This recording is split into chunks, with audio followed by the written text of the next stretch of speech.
Goldust goes one further by saying that his partner is super galactic. Yeah. So wow, big words here. Little did we know just what was going to happen next.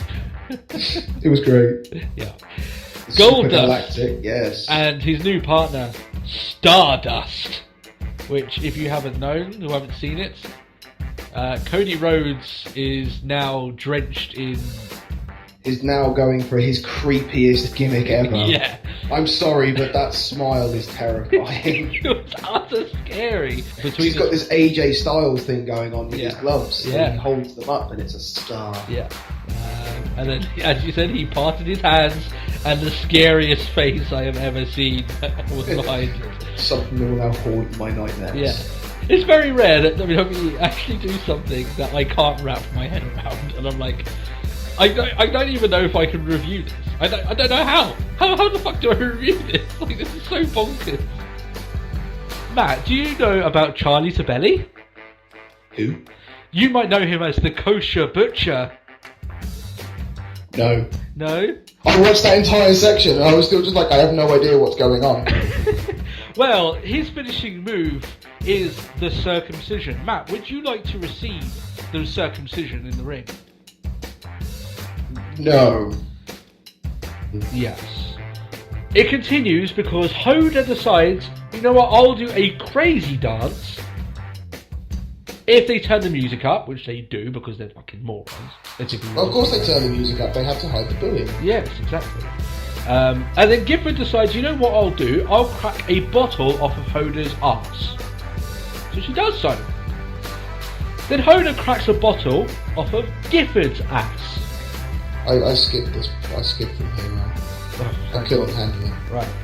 Like, it's like, oh, we're going to do a crazy dance! And I was like, I am not going to take part in this. You backed out. You tapped out. You tapped out.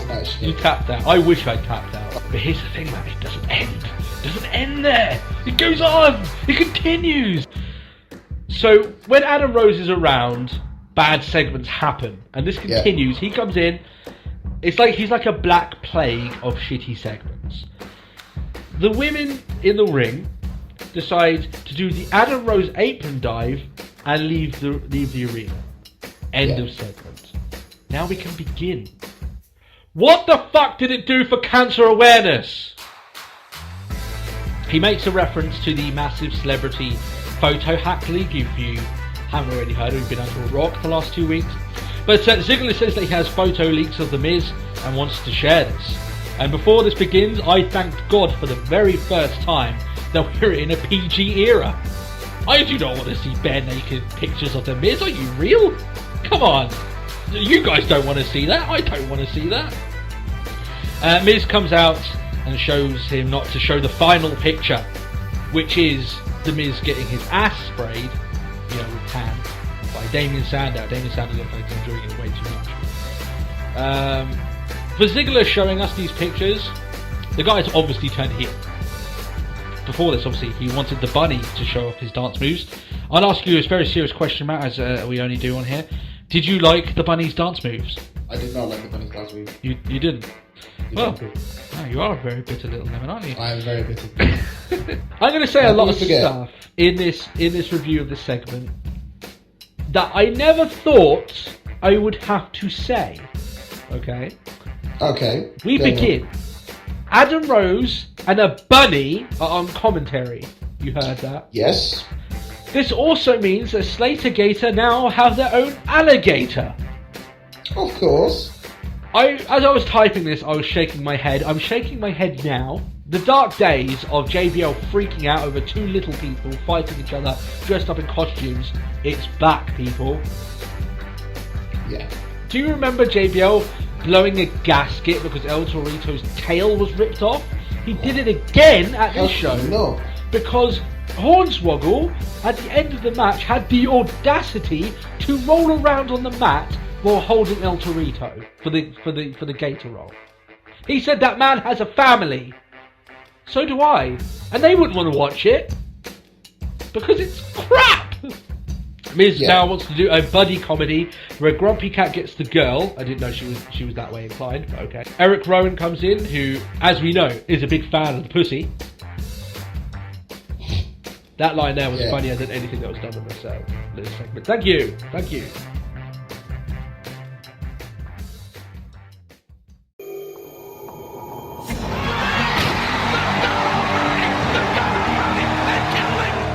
On the WWE Network for just $9.99. Watch out! Watch out! Watch out! Come out of nowhere! Oh, Stone Cold discovered Santa Claus! The boyhood dream has come true!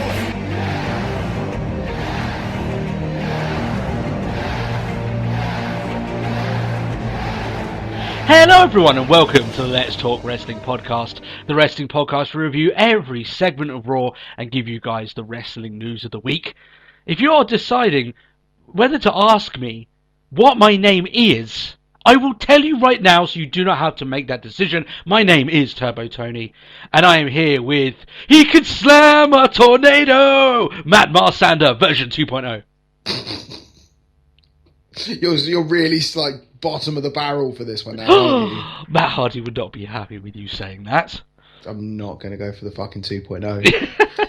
The thing is, I saw this thing. It's like, oh, greatest, like this is our match of the week, and it was Sonata, Matt Hardy, and shit. Who was the other one? It was another Japanese wrestler. But it was kind of like a 3-promotion triple threat match. Oh, okay. So, and it was like, oh yeah, this is the best one. I got like 5 minutes in, like, I'm bored of this match. Matt Hardy's doing nothing. It's just like, literally, it's like, yeah, you guys just like run and like 2.0 get involved a little bit. Maybe it was too busy slamming said tornado to get involved in that ring, you know? Yeah. So how are you doing there this week, Matt? Not too bad. And yourself? Yeah, not too bad. It's a big week for us. It is the year anniversary of the show. Give ourselves a round of applause. Thank you. Whee. And as you saw there, our fans had a nice little intro of our best bits. If I missed anything out that you guys enjoyed. It's quite hard to go through like 52 episodes worth and find like every little bit. There's like tons upon tons of hours of content there, but I managed to pick the bits that I can remember the most, that were either funny or just, you know, amusing to hear. Yeah. So yeah, a year. It seems quite weird that we're doing that. We've got our awards at the end of this show. We're actually giving the awards out. The way it's going to happen. Me and Matt are going to give our. We don't know each other's picks for said awards. We've got we've got the categories already out. We're going to give our picks, and then we're going to debate until one of us decides to let the other one win, or if you both got the same person, then they automatically win. It's a nice little debate thing. It's a clean win. Yeah, that's it. So yeah, what we've got here, we've got the, just to give you an overview of the show, we've got our WWE news, well, wrestling news really, but actually no, funny enough, it's TNA news is the only thing that's on there. We've got our fail of the week, fan feedback, our Raw review, and as we said, the Let's Talk Wrestling Awards at the end of the show that cover 2014. That's it. And, you know, the month of December last year, because that's when LTW started. So, the 1st of December. So that's quite strange to think of that. So, if you want to follow us on Twitter, just before we carry on that, it's also at Talk WrestlePod. You can see the handle there as well. And I'd like to say welcome to all the people that subscribed this week. We've got a massive explosion of new subscribers.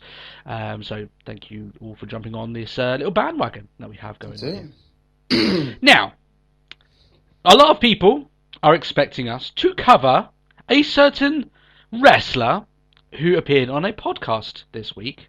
Yes. He goes by the name... He goes by... Bray Wyatt was on this... the Steve Austin podcast. Yes, of course. That's the one that everyone's talking about. Obviously, it was a pretty slow news week this week.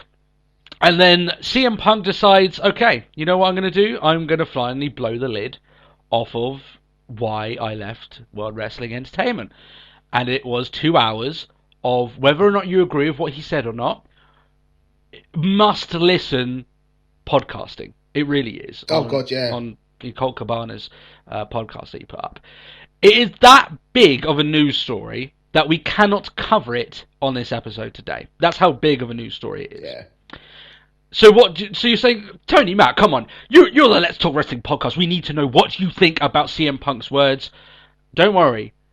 We're giving you something It is better. coming. It is coming. We're giving you a Let's Talk More Wrestling in the middle of next week that will cover his entire podcast, and we're going to go through all of our feelings, because I think the reason why our fans want to know what we think about it is because predominantly we've been, well, at least myself, you've been a little bit more on the CM Punk side. I've been a little bit anti-Punk with it. I've stated I feel he's been unprofessional and he shouldn't have walked out on his contract. And now you know you were wrong to judge me. But was I wrong?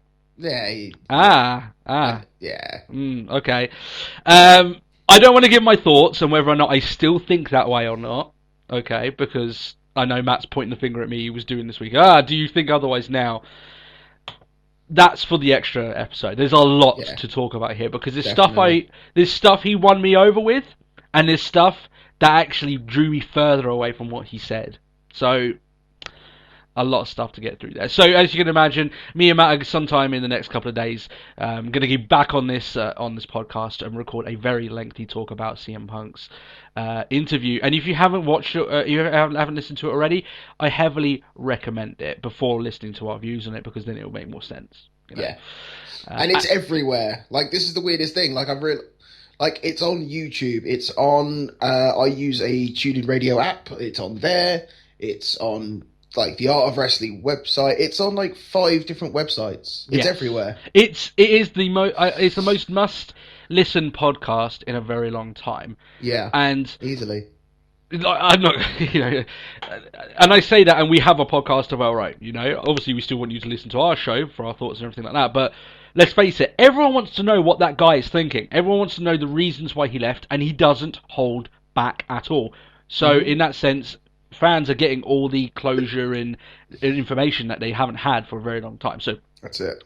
We will talk about that throughout the week, and while we might make short references to what he said throughout this episode, we're going to go into all the details and everything, because there's a lot to talk about there and stuff like that. And I know that I know a lot of people are interested in what we think about it, as we said, because of our prior messages and stuff like that. Yeah. And it does bring up a very good conversation about independent contractors in professional wrestling, and we'll cover that as well during that time. That's it.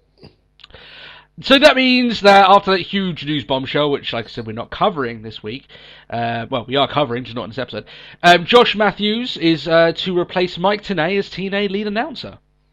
Yeah. I give this a thumbs up by TNA. I think I'm fine with this. I'm fine with that. Mike Tenay, he wasn't ever bad as a TNA announcer. In fact, sometimes he was more bearable than Taz was on Taz's worst weeks. He was pretty bad some weeks. But Josh Matthews, I think, was very underappreciated in the work that he did for WWE. Oh, yeah. So I think that's a little bit of a coup from TNA, and I think Josh Matthews probably has it in him. I want to stick it to them because they didn't give me a shot. And he's going to give you some really good work. How many times did we praise him when he was allowed to go outside the box on how good he could be? But he was like, like just to do his own thing, sort of thing. It's just sort of like, we'll allow you some free reign on this. Great. I remember him raging on Michael Cole about him constantly being on Cena's side. John Cena, yours versus. I think his classic line I always remember Josh Matthews is like, "You're as bad as JR or Stone Cold." Stone Cold. He just started like, even though I'm a big fan of JR and Austin, I still found that funny by Josh Matthews. And what's funny is that he was the first one of the guys in the very first Tough Enough. So that's quite shocking, actually, to think that, isn't it? Back when Maven won it, and look where he is now. I think Matthews has done pretty well with it. Pretty good out of it, yeah. So yeah, I think that's a good move by TNA, and with their new big change around, having a new voice and a new fresh young voice as well. I think, no offense to Mike Tenay, like I said, I think he gets attacked more than he really deserves.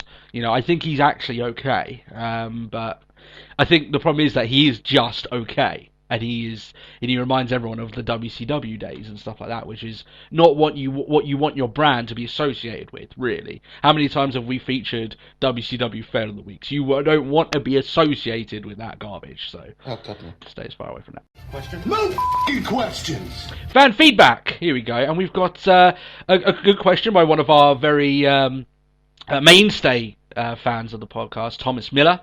He's back again, and he asks us, The reason why I thought initially when I saw this question, I thought, well, we're going to be giving our awards later on, so I don't know whether whether we should answer it, yeah. but it doesn't proceed to that. It's about our general thoughts, and I think on our 1 year anniversary it pertains to it. His question anyway is that whether he thinks that 2014 has been a good year or a bad year for World Wrestling Entertainment overall. Would you like my thoughts before you weigh in, as I already knew about the question? Okay. My thoughts are, and feel free to give your rebuttal to this, Matt, if you think otherwise. Considering as we're talking on along that we're kind of on opposite sides of the fence with the Punk thing, but we'll see whether that's changed. Mm-hmm. I think it's been a bad year for WWE, but I think it's been a bad year with a lot of potential on the underlying surface. That's what I think. I think that they've got a lot of decent new main event caliber stars on that roster. That maybe they're not main event yet, but in another 6-12 months they could be, which obviously leads into 2015. Yeah. But when you look at the likes of, before I go into what the reasons why I think it's been a bad year, going back to the talent they have, look at the talent they have, right? They've got all the members of the Shield, which are going to be huge players for them in the future. All the members of the Shield, bar one currently. Yeah, but I reckon when he comes back, he'll still be a big player. Yeah. You look at the likes they've got in NXT, which probably and hopefully will be making their debuts next year. You've got Hideo Itami.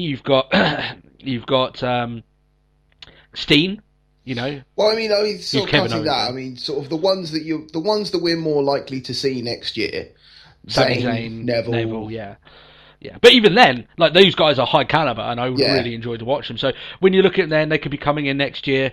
Hopefully, they don't. The thing is, one of these guys are going to get misused, but I hate to think that way, but that'll happen. But in terms of people coming into the show, there isn't really a weak link. You can think, well, all of these guys are good, really, really good. So hopefully that will help the show. But here we go. Here's the things that I think that you can point at WWE and say, actually, it's been a bad year for them. First of all, is the network. I think the network has stuttered. It's not got nowhere near as what they hoped that they would get. Coupled with the UK debacle of the network, I think that was horrifically dealt with by WWE. And surprisingly so, the more I think about it, I just can't believe that a company with that much stock in them made that such a rookie mistake. Yeah. Just such a shock. When you look at injuries, Daniel Bryan's injury, he was supposed to be a big player for them this year, and he's gone throughout the entire year, really. You look at Roman Reigns' injury, just when they think they're going to start booking this guy to be the next main event star, he gets injured. I still think he'll get there for WrestleMania. I still think he'll have the belt at WrestleMania, but it would have helped if he was around, not injured. CM Punk walking out on the company, I think is quite apt talking about that, considering him coming up at it. That was a huge blow for them. He's a main event marquee star. He'll sell you tickets, CM Punk, and he's gone. Just outright, and you're never getting him back again. Straight up walk. Yeah. And that brings like a whole horde of negativity towards the product because fans, especially with what's been coming out now, are pointing the finger at WWE for a multitude of reasons. Yeah. And also, I think the fact that they've struggled under the 3-hour format. I think the 3-hour format has killed the creativity and the quality of the show. They do seem to have struggled with it this year, haven't they? Yeah. Because there's been some Raws where it's just like, filler, more filler. Yeah, exactly. And it seems like whenever WWE get in a moment where they start to build up some momentum, and they give you a good show. I look at the two big shows this year, the WrestleMania and SummerSlam, which, by the way, on here in this podcast, we both said were excellent shows, pay-per-views, well worth the buy. Yeah. The problem is they had hangovers on both those shows, and they didn't really recover from both of them until, a month before that event was due to come up. And there was huge hangovers. I still think they're still suffering from a little bit of SummerSlam hangover. And how many months was that ago? It's a little bit of a shock, really. That they've had such dulls in their stock, and we had 4 or 5 weeks where we were slamming WWE for really poor Raws, and they've sort of turned it around. But that's just my opinion. I think it's been a bad year for WWE, and ultimately they won't care about the in-ring product. They won't care about how good things are as long as they get ratings and money. But then they've lost a ton of money from the network. And they lost a ton of stock. Remember that big stock drop that they had when they... Yep. Where Vince became the millionaire, no longer the billionaire. Yeah, exactly. And when he looks at his wallet at the end of the year, he's going to wonder, I had a lot more going into last year, and this is the way that the cards are played. Do you agree with that, or do you think it's been a little bit better than I'm drawing out for? I think out of the two of us, it's been the year of development. I Yeah. think I can completely agree. It's sort of like for the top stack the top stack of the deck, to refer to use that sort of term, has been quite poor. But for everything, the build for like building up. So I mean, okay, yes, it was a bad year for the Wyatts. Oh, undoubtedly. Yeah. No doubt going to cover that later on as an award. But Bray himself is now in a stronger position. Ambrose, Rollins, like these guys are now in a better position to take into 2015 and take 2015 by storm. Oh yeah, no, that's exactly what I said. I just think, Yeah. especially those Shield guys, I expect them to be main eventing a lot more pay-per-views. Mm-hmm. And they're fucking better. Yeah, no, I fully agree. And then when you've got, come on guys, come on, you really want to see the likes of Sami Zayn and Adrian Neville go against the likes of Dean Ambrose and Seth Rollins. That's the sort of wrestling you guys want to see. That's the kind of wrestling I want to see. So that's simply enough. That there is wrestling. And there's a good chance we could get that. So yeah. I think, like I said, I think it's been a bad year. I think, in terms of financial and all that lot. But as you said there, Matt, the best way that WWE can look at it is that it's been a year about, funnily enough, NXT and developmental, about building up what next year could be. But it's a shame. Well, I need to just keep NXT rolling because all the WWE pay-per-views following an NXT event have been smashing. Yeah, they've had to file it up their arse. Yeah, we've got our Evolution soon, and then we've got TLC after that. Yeah, that's it. Yeah, yeah. This could get fun. Yeah, it could do. So yeah, that's my answer on it. There, I firmly don't think that WWE will look on this year too kindly, but there is reasons to be happy about that. But we're still watching the product, so it can't have been that bad. Oh, we watch the product because we do it for some weeks, like this week. By the way, I'm just going to give you a little bit of spoiler. This week's Raw sucked, so I wish I didn't have to watch it. Jesus Christ! There was one section where I was like, "Can I just stop now? Time out. I need a break." Just But obviously we'll get to that later. There's going to be I imagine there's going to be a few rants about this week's Raw because I think, but I'm going to go off on a limb. Yeah. Take a stab in the dark as to if you felt the exact same way I did. About what? Or whether we're both on the same mindset as to the moments where I nearly blew my brains out. Yeah. I think I know exactly the bit that you're talking about, but we'll get to that in our Raw review, of course. So I don't want to do any spoilers. Yeah, it's gonna be interesting. So yeah, that's our fan feedback. Thanks for the questionnaire. If you guys got any other questions, leave them in the comments. We read every single one, and we oftentimes, if you've got two good questions, we don't go, we can only have one. We often will answer two. So it depends on how many good questions we get, but we'll very least do one. Make it good then. Yeah, or we'll reference some of the feedback that you guys give us along the ways. It just depends on what we're feeling like. But we enjoy the fan feedback. I think it's one of my favourite segments. But talking of favourite segments, I know you guys love this. Here we go. Fail of the week. Dun, dun, dun, dun. Dun, dun, dun. Build it up, baby. Fail of the week. And we're back to World Championship Wrestling, the gold mine.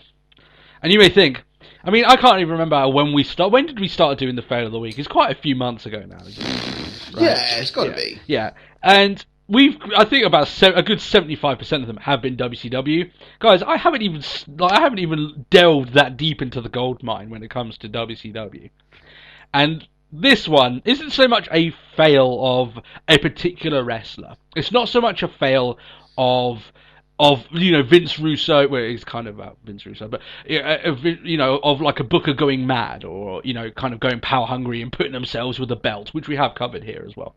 Yep. Or a stupid plan of Vampiro's blood falling and actually hitting your own fans, which is quite fucking hilarious when we look back at it now. But we're laughing at them. This is more WCW, when it was dying, it was like falling down a pitfall, sorry. And it was scratching as far as it can just to stop itself falling. And it kept doing all this stuff. It's one of the things that it did, okay? To try and stop itself from circling down the toilet. And it was hilarious. So, let me paint the picture for you. So, roughly around about WrestleMania 2000, around about that time. So, you're looking at WrestleMania 16, which was a bad WrestleMania. But still, this is the time, as we know, in 2000 when the millennia turned, WWE had pretty much turned the complete tide over WCW. They were in full control, and WCW wasn't that long for the world. It was going to be going under very soon. It's just a matter of time. One of the main reasons for this is because they kept having fuck finishes over and over and over again. People running in, people having interferences, disqualifications, matches just not ending randomly, which is WWE seems to have adopted sometimes in the last few weeks. Just matches just not ending, they had a fight and then final bell, no final bell. Yeah, no final bell. But we need that no final bell. I hate to fear for OCD guys, that watch wrestling and it's like, where's the bell? Where's the bell? Where's the bell? Where's the bell? And considering it's a show full of inconsistencies, the man that must drive. Oh, just an OCD timekeeper, just like tap now, tap now, tap now, tap now, tap now. So here we go. So literally just around after WrestleMania, around the time of WrestleMania 2000, they stated that this was going to be a brand new WCW, a new dawn is here. And in this WCW, there was only winners and losers. They stated that the referees would no longer be calling for disqualifications, okay? So their matches would have definitive winners and losers, okay? No fuck finishes. Fair enough. Sounds good. Sounds good to me. The problem is the first 3 matches after they announced that ended in disqualification. Yeah. It's like, new start. No. Yeah. So, no new start. It wouldn't have mattered too much if they hadn't made such, a thing of it. That it was stating, the new era of WCW, we're only going to have winners and losers. And the first 3 matches end without a concise winner. Yeah. Really, it makes you wonder that they must have had 2 different sects. They must have had people booking the matches and then people feeding information to, promos and their commentator team. Left and they hand just didn't not talking to right hand. Yeah, essentially, yeah. Just like you're, 2 different lobes of the brain just disconnected and not even looking at each other, sort of thing. It's just, in fact, that would render you brain dead, which the booking of WCW eventually devolved into. So you can imagine this sort of stuff happening. But imagine if WWE came out and said, we're not going to have any more roll-up finishes because we've had too many. And then the next 3 matches, they have the most powerful move in wrestling history, finish said matches. That's it. You would put your hand in, your head in your hands, and a lot of WCW fans, including myself, I was still hoping that WCW would get its head out of its butthole, but it never happened, and we're just sitting there going, oh my god, do they keep making these mistakes? But there you go. There you go. It's like, no. Fail. Hope. No hope. Fail of the week. Oh, WCW. What would we do without you? This wouldn't be a segment without you, WCW. It really wouldn't. Thank you very much. It's good for our podcast, at least. Oh, excuse me.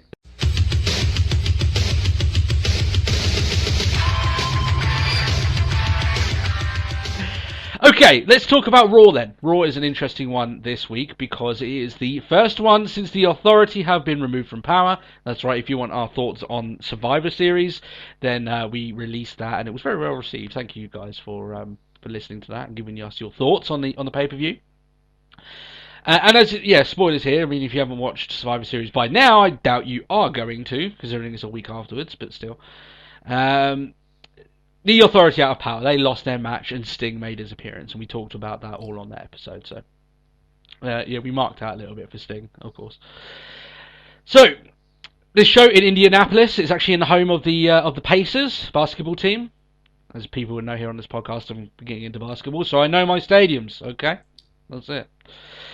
And as we said here, despite the opening video highlighting Sting, him coming in, having the face-off with Triple H, I was excited to see Sting on this show, but I found out very quickly that he had already flown home.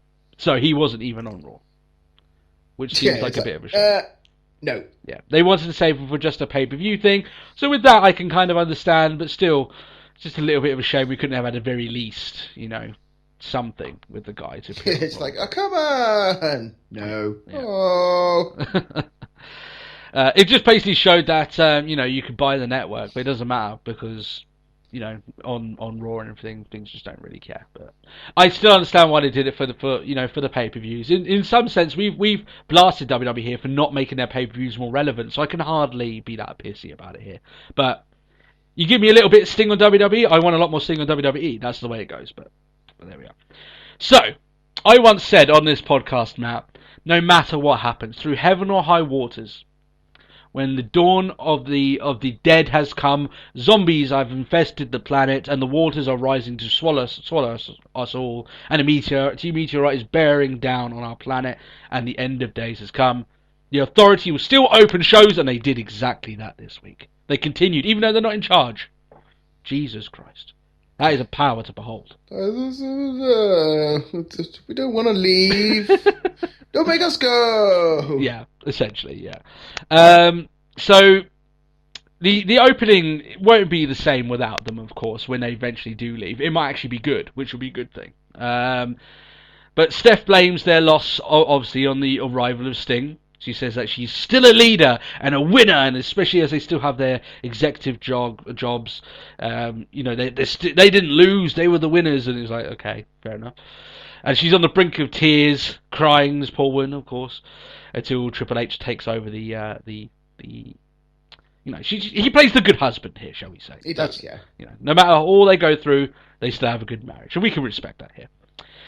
They call the crowd a bunch of bullies, but to be careful what they wished for. What they wished for in terms of getting them released. And considering how the show ended, that is a pretty strong statement, I have to say. Quite poignant.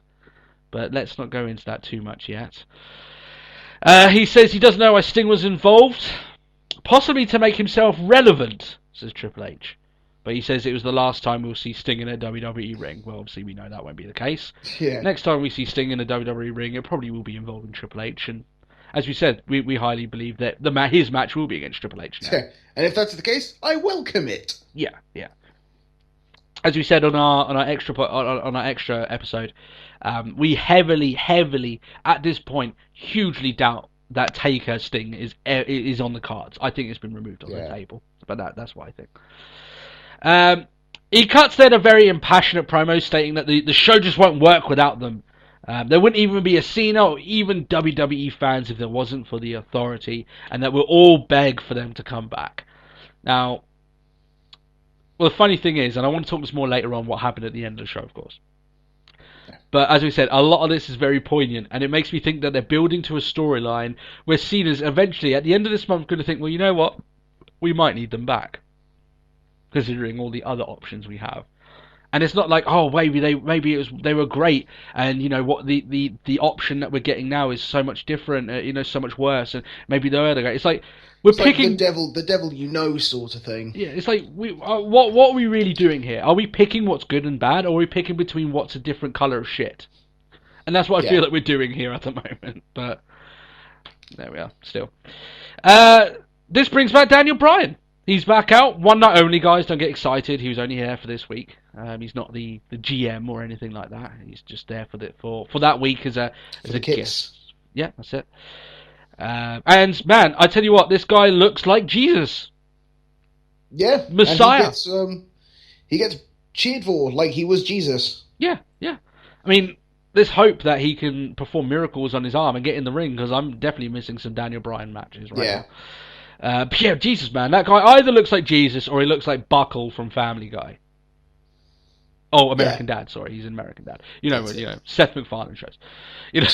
But he looks like he should be a man of the forest. His hair is getting fucking long, and it's getting a little bit too long for my liking. Hopefully, when he comes back, he can. I don't mind him being the bearded goat and having long hair and all this stuff, but Jesus Christ, he can make one hefty ponytail out of that. It's gonna come a point, dude, when your hair gets longer than your wife's, and you're gonna realise that maybe time to. Yeah, time to just give it up. Yeah, give it up. Yeah. Time to So he rubs it basically in the Authority's face over and over again. He's doing the yes chant right in their faces. He even exits the ring so he can stop them walking up the ramp so he can do it over and over again. And I realised... Just like, where are you going? Yes! I thought the one thing I was realising in this, because it did go on for a while. And this was like 25 minutes of the show. yeah, the first two promos urged up about 30 minutes, which I'll go into the reasons why that's bullshit, but we'll go into this. But it's the longest I've ever heard Daniel Bryan's theme. Like, honestly, I've never heard his theme that long. So that's quite funny. But it's okay, we haven't seen the guy for a while. It wasn't as if I was like, oh my god. It was just like, this is getting on a little bit, but I can wait, to see what Bryan's going to do.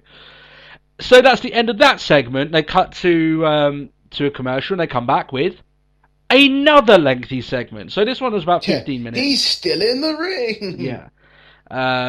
And the problem with this is that his promo, and we'll review that now, but this promo that he does and the promo he was just in, altogether takes up 30 minutes to start off the show. Yeah. I don't have to... Guys, I know it gets a little bit old when I'm stating that matches should start shows, and I've been a huge advocate for that, right? But there's no one that can state that they watch Raw for 30 minutes of promos to start off the show. Absolutely not. I don't care who you are. That's not the sort of stuff I want to watch. I want to watch promos, but I don't want to watch... I'll pass on that. Like 30 minutes of it to start a show. I just... It doesn't even matter how good the promos are. If it's too long, people just won't care. You have to break it up. It's just sort of like start fading out of it. I don't understand why they didn't do the Authority segment later on. Later on the show. They would have fixed the issue. And you had Bryan come out, maybe, and he can open up the show. And then we wouldn't have to make more jokes about the Authority opening up Raw each week. But... no, they chose to go with this. But anyway, let's talk about what he has here. He says that he's in charge for the night. He brings out Team Authority. To their credit, look like a group of deer in headlights. What's the word for a group of deer? Is it like a herd of deer or? I guess it must be herd. Surely. Yeah. So they look like that Daniel Bryan's a big ass train, and they're all just caught in the crossfire sort of thing. He says that Rollins always got handicap matches, so Bryan's going to give him another one.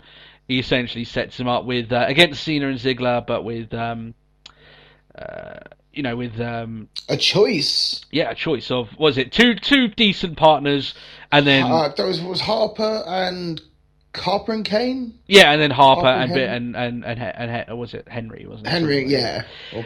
Or the choice that we knew everyone was going to make. They always do this with their interactive polls. J&J Security. Yeah. So Noble and Mercury. I'd have voted for it anyway. Yeah. And we're big fans of Noble and Mercury here, so there we are. It's pretty cool. And they got chance later on the show, so fair play to them. But when Daniel Bryan stated about Ziggler, he did give a lot of emphasis on introducing Ziggler, his name here. And I'm glad to see that with Sting debuting, that they haven't completely forgotten about Ziggler being, the de facto hero of their match, the one that destroyed the Authority. Later on. Yeah. But we'll get to that. Rollins still says he's the future of the company.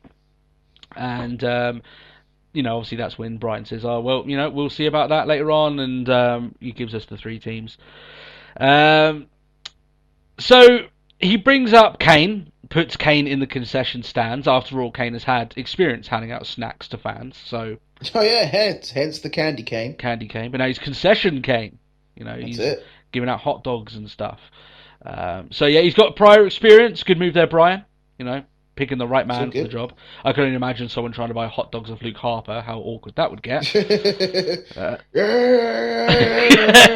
Just rolling around with the hot dogs on the ground. In the middle of loads of sauce. But, maybe that's how he gets off. We don't know. So, yeah, it's quite funny here. Just looking at, considering earlier on, not that long ago, they were trying to tell us, just after WrestleMania, they were trying to tell us that the Demon Kane had returned. How quickly this man flutters in and out of... it's like, no. He'll trip over and fall into his mask, and suddenly he'll be the demon again, and then... Yeah, that's all he has to do. Yeah, exactly. So... he then turns to Rusev, says giving him a choice of either a battle royal for the United States Championship, or he has to recite the Pledge of Allegiance to the crowd. Then he sets up Good. Harper as well to defend his title against Dean Ambrose and Mark Henry versus Ryback. So, 30 minutes of promos. That is inexcusable. I don't understand why both these segments had to be aired to start off the show. I think it's poor booking. There's no other way around it. I did find it quite disappointing. It's just like, no. Like, Brian wasn't bad, but like it's just, you know, and Brian was actually pretty good. You know, he was fine, but the flow of the show was just like, okay, let's see some action now. We've had enough of this. I know you're trying to build up the skeleton of your show, but they should have moved that authority segment. Absolutely, you know, move it to the hour or 2 hour mark. There's absolutely no reason to put it there. Ryback against Mark Henry. Ryback's had some few disparaging remarks stated about him, and he's fired back. You know, we won't go into that now, of course. But yeah. So I don't know if you noticed this, Matt. Recently, have you noticed Michael Cole getting a little bit sloppy on his commentary over the last couple of weeks? Yes. Yeah, I've noticed it as well. Enough. He calls this match Rusev versus Henry before the ad break. It's just a number of few small things, and you think, oh, come on, guys, you're being a little bit picky. And, you know, to our credit, we are, even though we would expect that the premier wrestling show would at least get their facts right. But, especially when both men are in the ring. But it's very uncharacteristic of Michael Cole. If one thing you can say about Cole, he's precise, if not anything. Like, he's 9 times out of 10, 99 times out of 100, he will say exactly the right thing that you need him to say. Oh yeah, it's almost quite like a green mistake just to go and Rusev. No, that's not big guy with an R, right? Yeah. Okay, well I can understand that. That's clearly not Rusev. Yeah, but you know, and you'd expect that sort of stuff from like Lawler. Or sometimes JBL, when he's blowing a gasket, he'll get a few words or anything like those lines. But Cole is normally the one out of the three that is quite precise. But just the last couple of weeks, he's made a few little mistakes like this. And you can imagine that's going to get put on Botchamania. And right, oh, gotcha. Or maybe he just sees a big, hefty guy and just thinks, oh, that's Rusev or Ryback. They all look the same. They only got hair and, and come from different countries, but still. Yeah. Ryback fires off the meat hook, and the match is over within a minute. What was that? Even before they get in the ring? Yeah. So it's like, just beat him up. Yeah. I thought this was an absolutely horrific way to start off the show. Personally, you've got 2 segments. The first one I think was boring. The second still was a little bit boring, but it was okay. I'd accept it as one to build up the skeleton of the show. And then you've got a match as bad as this. It's a really bad way to start off, apparently, this new WWE. And it's like, people got a little bit running away from it. Yeah, the authority are gone, but it's still the same writers and creative team that are involved in writing this show. They haven't changed. So, yeah. It's like, the authority? Yeah, but no. Yeah. There's no safety. There's no saving us from them. Yeah, exactly. But they were building up as Ryback getting his redemption, from defeating, being beaten by Henry, which was a travesty. That was a stupid idea. But yeah, man, this show started off bad. There's a lot of bad on this show, unfortunately. Backstage, Stephanie McMahon and Trips, as we like to call him here, Triple H, greeted by Vince. He's in one of his fleeting visits again. Oh, he's in such a lovely mood, Vince. Always good to see him. Yeah. So Steph says that she's sorry that she let down her father. Vince says that he's not an angry man. Yeah. I don't know if there's much more bullshit that has been said on this show, apart from Steph saying there's no politics in WWE and Vince saying he's not an angry man. Jesus Christ. Wow. But still. Maybe he was true. WWE is full of liars. Yeah, but we'll get into that, obviously. Maybe then Vince will owe someone, Yeah, that's it. He'll make it from there. So, he pulls the ultimate parent card, right? I know, as a parent, there is one card that we have for ultimate moments where we need to really get to our children when they've done something wrong, right? It says, I'm not angry at you, I'm disappointed. Guys, you've all had it. I was just like, the moment he said that, I was like, "Oh, you dick!" It is our ultimate weapon, man. If you need to get something through, I'm just disappointed. disappointed. It's like you get given a few life skills as soon as your child is born into the world, and that's one of them. And you can only play it so often. But man, harsh, but still. Vince says that he's been failed by them. That feeling, is not something that you should like, and he wants them to fix it somehow in some way. They've done a lot of opening up for the Authority to eventually come back, and I would be shocked if they're not back within 6 or 12 months. I would say. Yeah. I honestly think they're not going to be away as long as some people think. They'll be back in some capacity on TV at very least. Of course they'll be back. Yeah. Sting's around. But anyway, Sting says that he hasn't been sorry for a thing in his life. I saw a funny meme of him talking to Punk, no less, going, "I'm sorry, you son of a bitch." So I thought that was quite funny. An old reference there. And then they all leave in the same limo. That's it. You're not going to see any of them. Hopefully you won't see Steph and Triple H. And then some people say, "Oh, guys, they are actually alright." You've even praised Triple H the last couple of weeks, and Stephanie says she's one of the best heels in the company when she's on her form. And yeah, we stand by that, but, one thing that they need is just time away. Absence makes the heart grow fonder, and when they come back, eventually, they'll be a little bit more tolerable. But there were just so much of them, just oversaturated of these guys on the show. They needed to go. Just not in storyline, but for us as consumers of this product. That's it. It was just sort of like, oh, really? Yeah. What are we done now? But as I said, I warn you guys, they have left a ton of purposely made creative loopholes for these guys to come back. So, yeah, man, I wouldn't expect it. And 6 to 12 months, that could be, like I said, in terms of being in an authority role, that may be a little bit generous. They could be back before then. So let's not get too taken away. So Dean Ambrose versus Luke Harper for the Intercontinental title. Yep. Finally, something good on this show to watch. I thought the match was pretty good. Before it had a really odd finish. I thought that the match itself was very competitive, physical, as you would expect from Ambrose and Harper. You don't expect those guys to go in there and put on a technical clinic, nor would you want to see that from these guys. You want them to beat the snot out of them. Hell no. Yeah.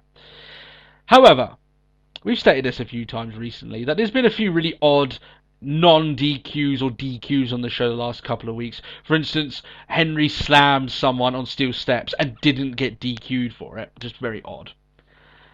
And yet, Ambrose gets pushed into a referee, and apparently that constitutes as a DQ. How many times have we seen wrestlers flat out use like a clothesline a referee and not get DQ'd? Yeah, it's like, Yeah? No, I'm not buying this. He touched the guy, and the guy sold it as if he'd been shot in the arm and, rang for the bell. And it's like, really? What happens to referees, don't it? It's just a really odd way to end the match. Like, if you want to go for a DQ, then, they're obviously not afraid of pulling the DQ card. They did it at the pay-per-view, with Ambrose himself. But it just seemed like such an odd way for them to finish that match, and so nonsensical. Ambrose uses the dirty deeds on a chair. That's it. Which doesn't really connect well on a chair, but fair enough. Bray Wyatt attacks him from behind, and then Wyatt then basically just attacks, Ambrose. He sort of redoes yet again we have TLC advert number 2. Oh, he got buried under chairs. Now Ambrose can be buried under chairs. It's like, oh. Okay. If they want to go down the blood feud route, we know Ambrose can do that. So, okay, fair enough. And there's something, at least. I've been waiting for a spark of something in this rivalry, because it's been surprisingly lackluster, going forward. But yeah, I'm still a little bit burned, Matt. I have to admit, I'm still a bit burned that their match at Survivor Series was a glorified advert. And I stand by that. But let's hope that maybe this TLC match is, hopefully they don't go for the 3-match garbage that they often do, especially when a program doesn't have any traction. And then they just have a great match at TLC. We'll call it quits from then. They can go off and do their thing leading into WrestleMania. Hopefully that's how it goes. But we can only hope. But it just hasn't worked. We said this on the extra one that we did, that it's really awkward for us to say that Dean Ambrose and Bray Wyatt isn't working, and it still isn't. It's sick. It's sort of like, I just feel really sick with it almost. Because it's just like, this should work. This is like the promo war we've been wanting. Nope. Yeah. No, exactly.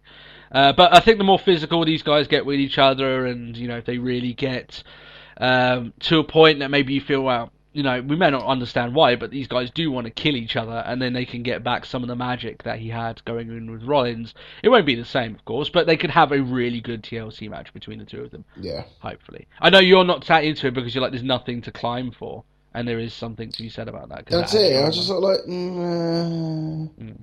I always think there's like, if it's a TLC match, it's got to be for something. Yeah. And it's like, you win by climbing a ladder. Well, what are you climbing for? You're climbing for nothing. Yeah. It's not a number one contender's contract. It's not the belt. Yeah. We were very critical of having Cena and Orton in a cell because it meant nothing. Even though it was like the number one contenderships, but it was so rushed. The same could be said for this rivalry. Does it really earn the TLC status that it has? I would say no at this point. But they could build to it, but... Still, a glorified advert. I'm still a bit stung about that. I still don't like what they did there. But, Yeah. So, New Day promos. I'm not going to talk about the promos because we've seen them all already. And they have debuted this week, but not on Raw. We have stated SmackDown... No. Well, it's like... The thing I quite liked is, like, you see the advert, it's like, next Monday on Raw, and they were on SmackDown. Yeah, they debuted on SmackDown, the Thanksgiving episode of SmackDown. The Black Men debuted on Black Friday. Oh, yeah. Oh, Vince, you sly dog. You sly dog. But, I mean, we've stated before that WWE doesn't really have any stock in these guys. Not really. This may seem like, oh, they've got vignettes and they're showing up on vignettes each week. Trust me, they ain't going that far. I can promise you that. And the fact that they debuted on SmackDown is the biggest indicator of all, Yeah. I really do. It's like, do we think it's worth them being on Raw? Nah. Yeah. Nah,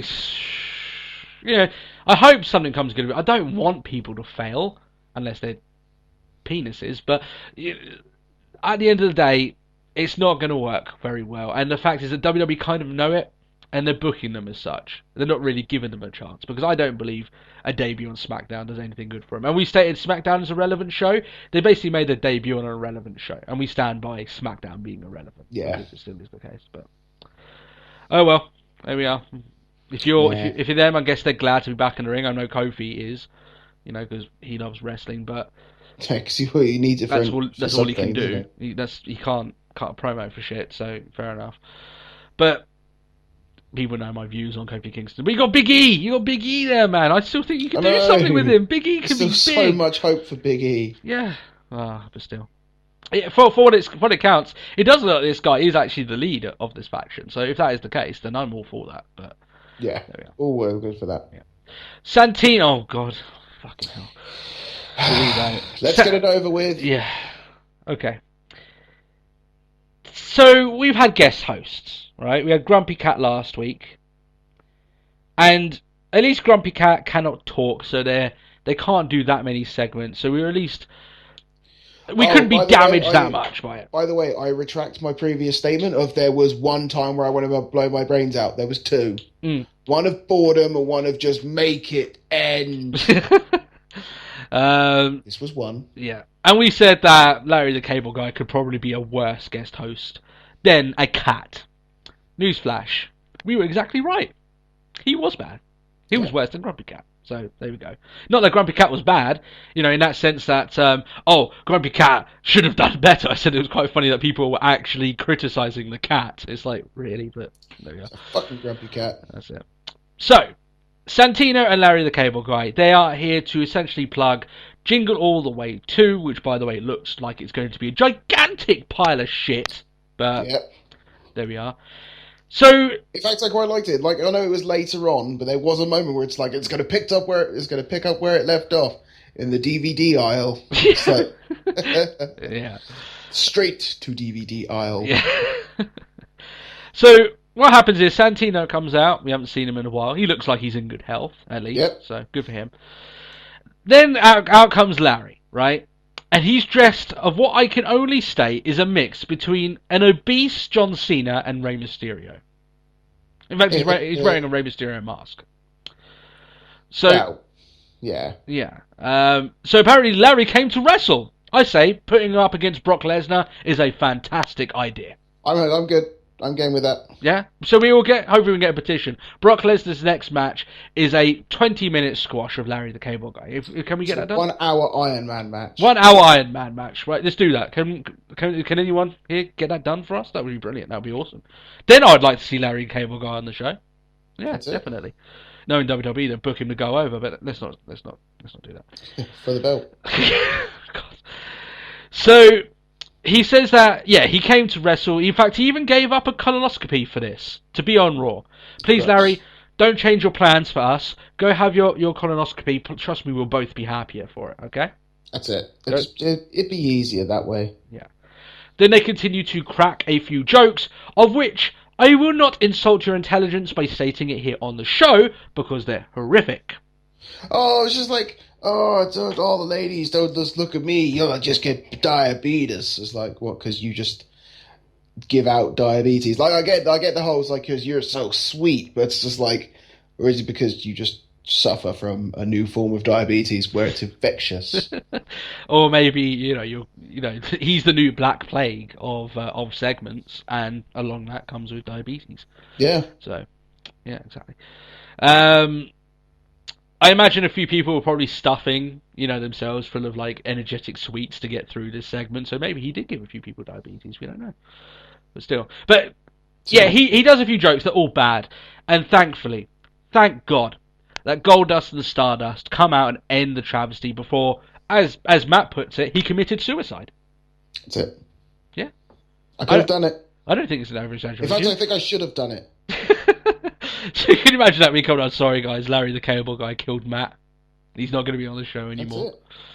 That obviously we're over exaggerating in that fact, yeah, but still it's horrific. And no, I don't understand why anyone would turn on the show and find this is funny. But the commentary, yeah, ooh, that's so funny, and I'm like,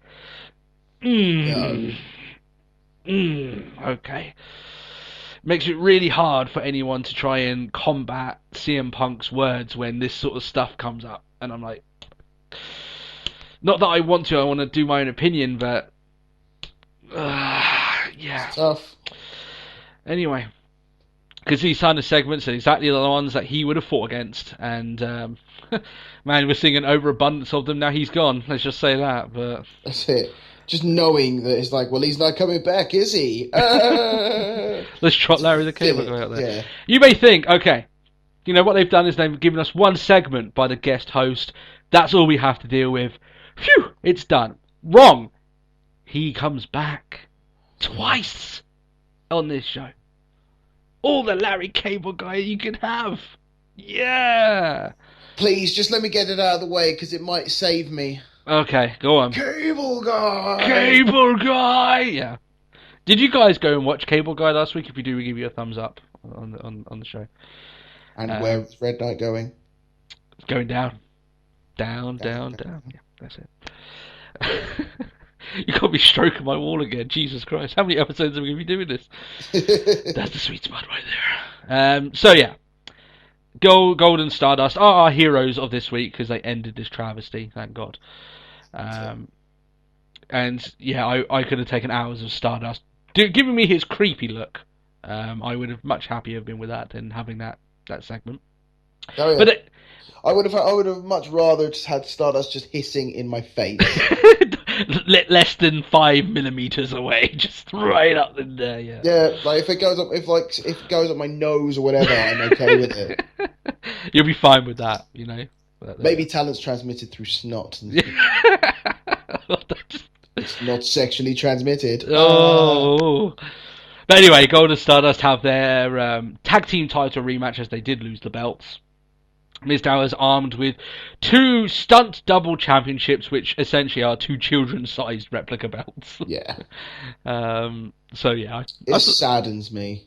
It does, but I love it. I really do love it because it's still into the whole, like the whole gimmick of it all. But I'm still just like sickening. Yeah, but I mean, to WWE's credit, and we don't say that a lot on this show, because with the weeks like this, hard to kind of sing their praises.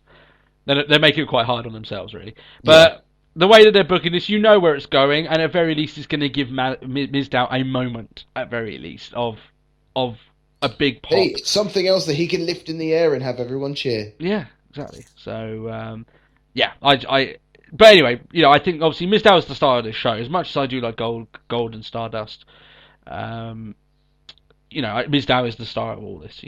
That he is the reason they've got those belts. Absolutely. He even goes and gives us a kip up in the middle of this match. I can't remember Miz ever giving us one of those, but he's the stunt double. That's it. There we are. So Miz, It's a stunt. yeah, that's it. Yeah. And maybe he's just making it more flashier, I mean, let's face it, the whole point of having a stunt double isn't to copy everything, it's do all the stuff you can't do, so, because you obviously don't have to, because you're the star, so there we go. Miz gets out of this match, basically, he hurt his money maker.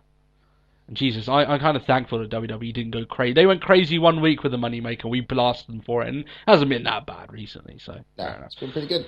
I remember we literally started up an episode just saying nothing but Moneymaker, and that was pretty much what that whole match was, but, they haven't gone that bad. Mizdow keeps them in the match, he seems like he's a one-man army, he's still fighting, he's doing all these moves, and then, as it looks like, he's got everything under control, Miz tags in, uses the skull-crushing finale, and retains the belts. That's it. And I quite like the story that they're telling here. I really do. I think it's quite unique. It's something that we haven't seen really at all before, and they've made something out of completely nothing. So, and as much as I praise, Sandow for his work, because he's the one that's got this here. Like Miz himself is the Scottie Pippen, and Mizdow is Michael Jordan. He is setting up Sandow to do all this awesome stuff, and they are doing good work together at very least. So. That's it. Give Miz a little bit of props here, because it is Sandow's all work, and he's, like I said, we called him a wizard because he managed to turn poop into gold, but Miz at the very least is setting him up for it. He's giving him everything that he needs to do that sort of stuff, and fair play. But if we know WWE, once this all plays out, they'll find a way to make this crap. I imagine that they'll get their payoff, and whether or not that will give Sandow something, I doubt it, and that's the really painful thing with it. But let's enjoy it while it's here. That's it. Shut up. That's it. Yeah. Kane is backstage selling his hot dogs, aka his big red machines. There's an innuendo there somewhere. Sex pun. So his manager then comes in, talks him down. In a great manner. You don't mess with the 5-foot female. Yeah, Jesus Christ. She cut a better speech than half the roster can. Jesus. Kofi Kingston needs to take tips on how to cut promos from this woman. Jesus Christ. She wasn't half bad. But, she talks down to him. In a manner I can only, equate to Stephanie McMahon doing it to Big Show back in those days, and all this lot. So, fair play. And then he gets put on Chip's duty, because that's, his new job. And there's a bunch of bits where he gets, they cut back to him, at the concession stand, even though he's not really enjoying it. And he's just doing. Is it really wrong? This when just you can't cook anything, you'll burn it all. You're on Chip's duty, and I'm just thinking to myself, but you cook chips. Yeah, but chips in America, it's crisp. I'm just like, chips are chips. Oh. Damn the British and the American changing things. Oh, come on. I tell you what, guys, if you're over in America, fish and chips, you have not had a greasy ass meal until you've had fish and chips over in this country. If it's not served in a newspaper until the fact that you can actually probably read the headline on a chip. Yeah. You haven't lived until you've taken 5 years off your life by eating something like that. Just got to say it, right? So yeah, he gets put on Chip's duty. I didn't find this particularly entertaining, but I found none of this entertaining. Yeah, there we are. But I get what they're going for. And I did enjoy like I said, the 5-foot brunette just talking down to, Kane is a big guy. There's no way getting around it. He's a big dude.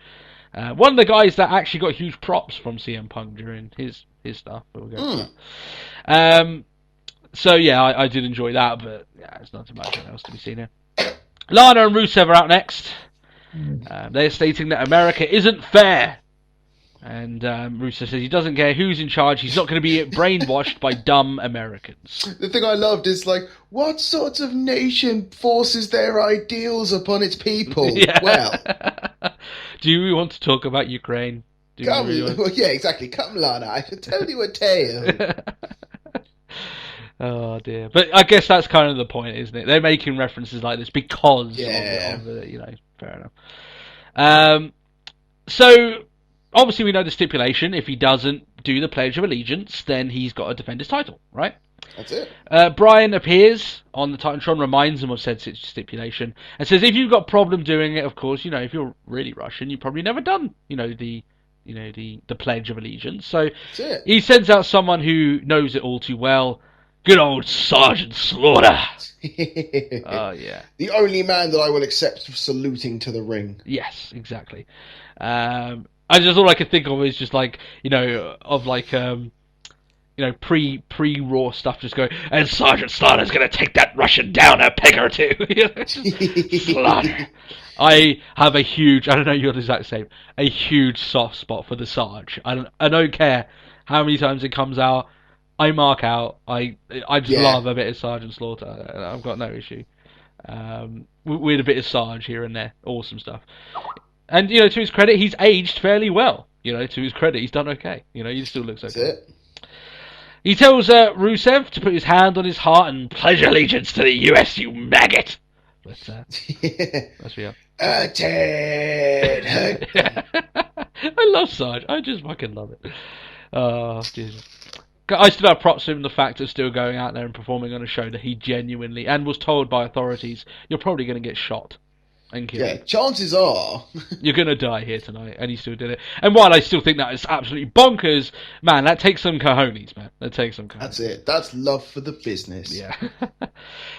So we all know where this is going. As Lana starts doing the pledge, Rusev won't get it that far, and it looks like he's going to beat the shit out of Sergeant Slaughter.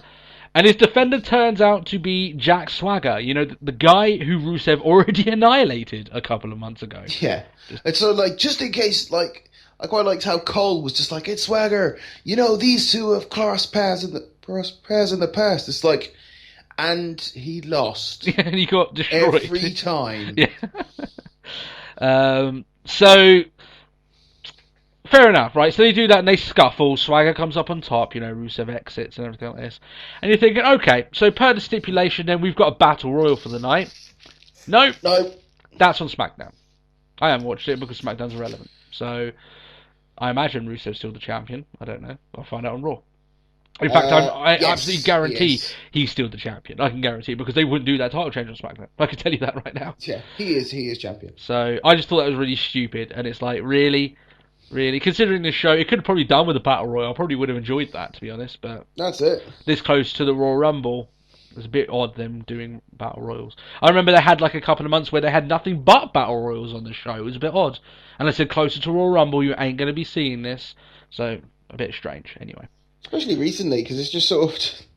It gets a bit much because it's like everything battle royal. It's like, well, we don't need a battle royal. Battle royal. Yeah. Funny enough, the United States Championship seems to just be addicted to battle royals. That's it. But there we are. As Dean Ambrose lost his title via battle royal. Santino and Larry the Cable Guy. They're back. They're back again. They've got their grubby mitts all over this show. They order a hot dog from Kane. Instead, Kane douses Santino in mustard, and then gives Larry the Cable Guy a hot dog instead, and says he's a big fan. I just oh great, way to kill him. Yeah. It's just ridiculous. So I'm a huge fan. It's like, no, you're Kane. You should not be a fan of a cable guy. of an unfunny person. I thought that Larry the Cable Guy was supposed to be funny. Can anyone say, right, if they've actually genuinely seen this guy as something funny? Because I don't see it.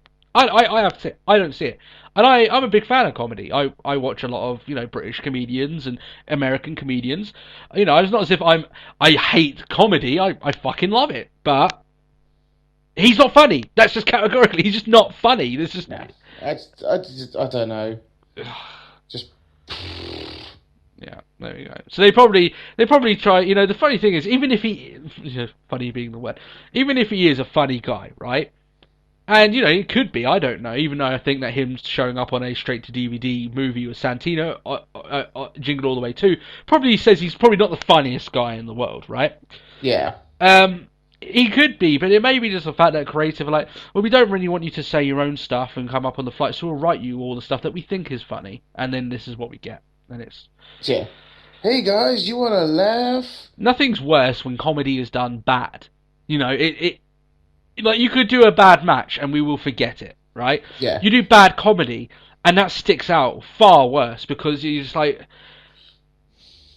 It's like, well, you failed at that, didn't you? Yeah, it just shows up so much worse, there we are. And like I said, that's not the end of Santino and Larry the Cable Guy. Man, if they wanted to sell me on their movie, they did nothing of the sort, throughout this whole show. So, this moves into the new and improved Fandango against Justin Gabriel. This is the new Fandango that we missed on the pay-per-view because we don't have the network because fuck you, WWE. Good to bust out an old good there, it's pretty cool. So essentially, this new and improved Fandango is the same Fandango, except he has new entrance music. So yeah, and he has Rosa Mendes. Right? So, considering the entrance music is the one thing that people got into him about, taking that away from him is just... it's a bit stupid, isn't it? I mean, fans are still chanting his theme, his old theme, Yeah. as he was in the ring. So, but Justin Gabriel's back. Clearly, the man is just pissed off that the crowd aren't treating him like a hero. Or maybe he's pissed that without the stubble, he looked like a high-flying lesbian. Okay, but yes. We just don't have good things to say about him, at the very least. I've got a few South African friends, maybe they wouldn't like me blasting their hometown guy, but still. But Fandango quickly puts this guy away. I just think it's so funny when people talk back to us about him raging about Leeds, and it was like, oh, the reason why he was doing it is because, oh, he was trying to be a heel, and he was just trying to get over like a heel. He clearly wasn't a heel here. That's it. He got his ass kicked. Yeah. And he clearly wasn't in anything here. Yeah. I mean, our argument back then was that the guy's irrelevant. It doesn't matter what he is. Like, he's not on TV. And obviously when he shows up on TV like this, he's not even what he's supposed to be, apparently. So, so funny. Just so funny. But yeah, the guy, I just don't like his look. I joke calling him a high-flying lesbian, but really, he looks... if you were to look him at a wrong thing, you'd probably think he's the main protagonist out of Mirror's Edge, the video game by EA. I haven't played it. Yeah, I've seen Box Art and I've played it myself. But some people when we talk about it, it's just like I just don't like his look. I just don't like it. If he's trying to change something up and look a bit different, you got to go better. Look at what Darren Young did. He changed his look. The guy looks so much better than what he used to. If you're going to change your look, change it for the good. Change it for the better. Don't that's it. So yeah, he finishes off Justin Gabriel. And like I said, in a matter of minutes, if not a minute, really here. And I don't see this new Fandango going any further than before, probably even less further than he did originally. So, this is the potential of Fandango. He was never going to go that far. And it makes you think back then, just why did they feed Chris Jericho to Fandango for his debut match? For something that was never really going to get there, really. Like, I liked it, because I was just like, oh, it's really good that they've actually... he's doing the right thing. He's not being that dick who just goes off and just like, hey, I'm here. I'm the big popular. I'm here to just boost myself. Yeah. And that's one thing I loved about that whole situation, where it's just like, nah. Now it's just a waste of time. Yeah. And I would say it did more damage to Chris Jericho than it ultimately. You look at Fandango now; they haven't done much with him, and. You can say, well, actually, Tony, Matt, come on. This is the new Fandango. They're doing something with it, but it's almost like the New Day stuff. Really, do you really see this going that far? I don't. I don't think he's going to be in a huge... I think he'll more than likely be involved in exactly the same rivalries and feuds that he was when he was going, when apparently he was stale. And well, that's it. But even with other superstars, it's like new and improved. They wrestle someone of credit. Yeah. And just like the new and improved one, here to prove that he's better than he used to be. Oh, you're going to beat Justin Gabriel, are you? Great. The man who can barely get on NXT. You know, Yeah. I know. Sometimes he's teamed up with Tyson Kidd. You look at Tyson Kidd now, man. We've got so much more stock in Tyson Kidd. The guy's got a far better look, moveset, and actual potential than Gabriel has. But let's not get too much into that. But you know, Kidd was on this show this week, so we can talk about how we think Kidd is one of He those few still guys. sucks on Raw. He does. We'll get on to that, but not that isn't his fault. I think he always conducts himself well, personally. But Oh, we'll yeah. get to that.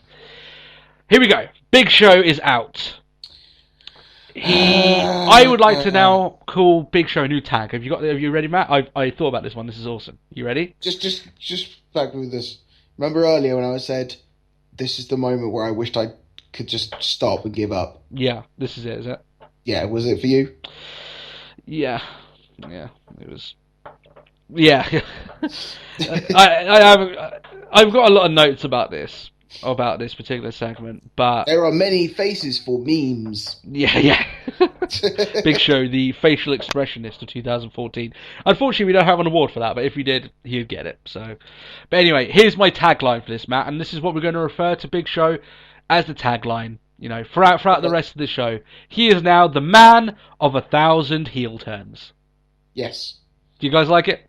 that's fine. I think that's good. All right, the man of 1,000 heel turns. So Big Show, the man of 1,000 heel turns. He wants to make sure he's still cool with the WWE universe. He's worried about being called a bad guy, and that he's just a human who made a mistake.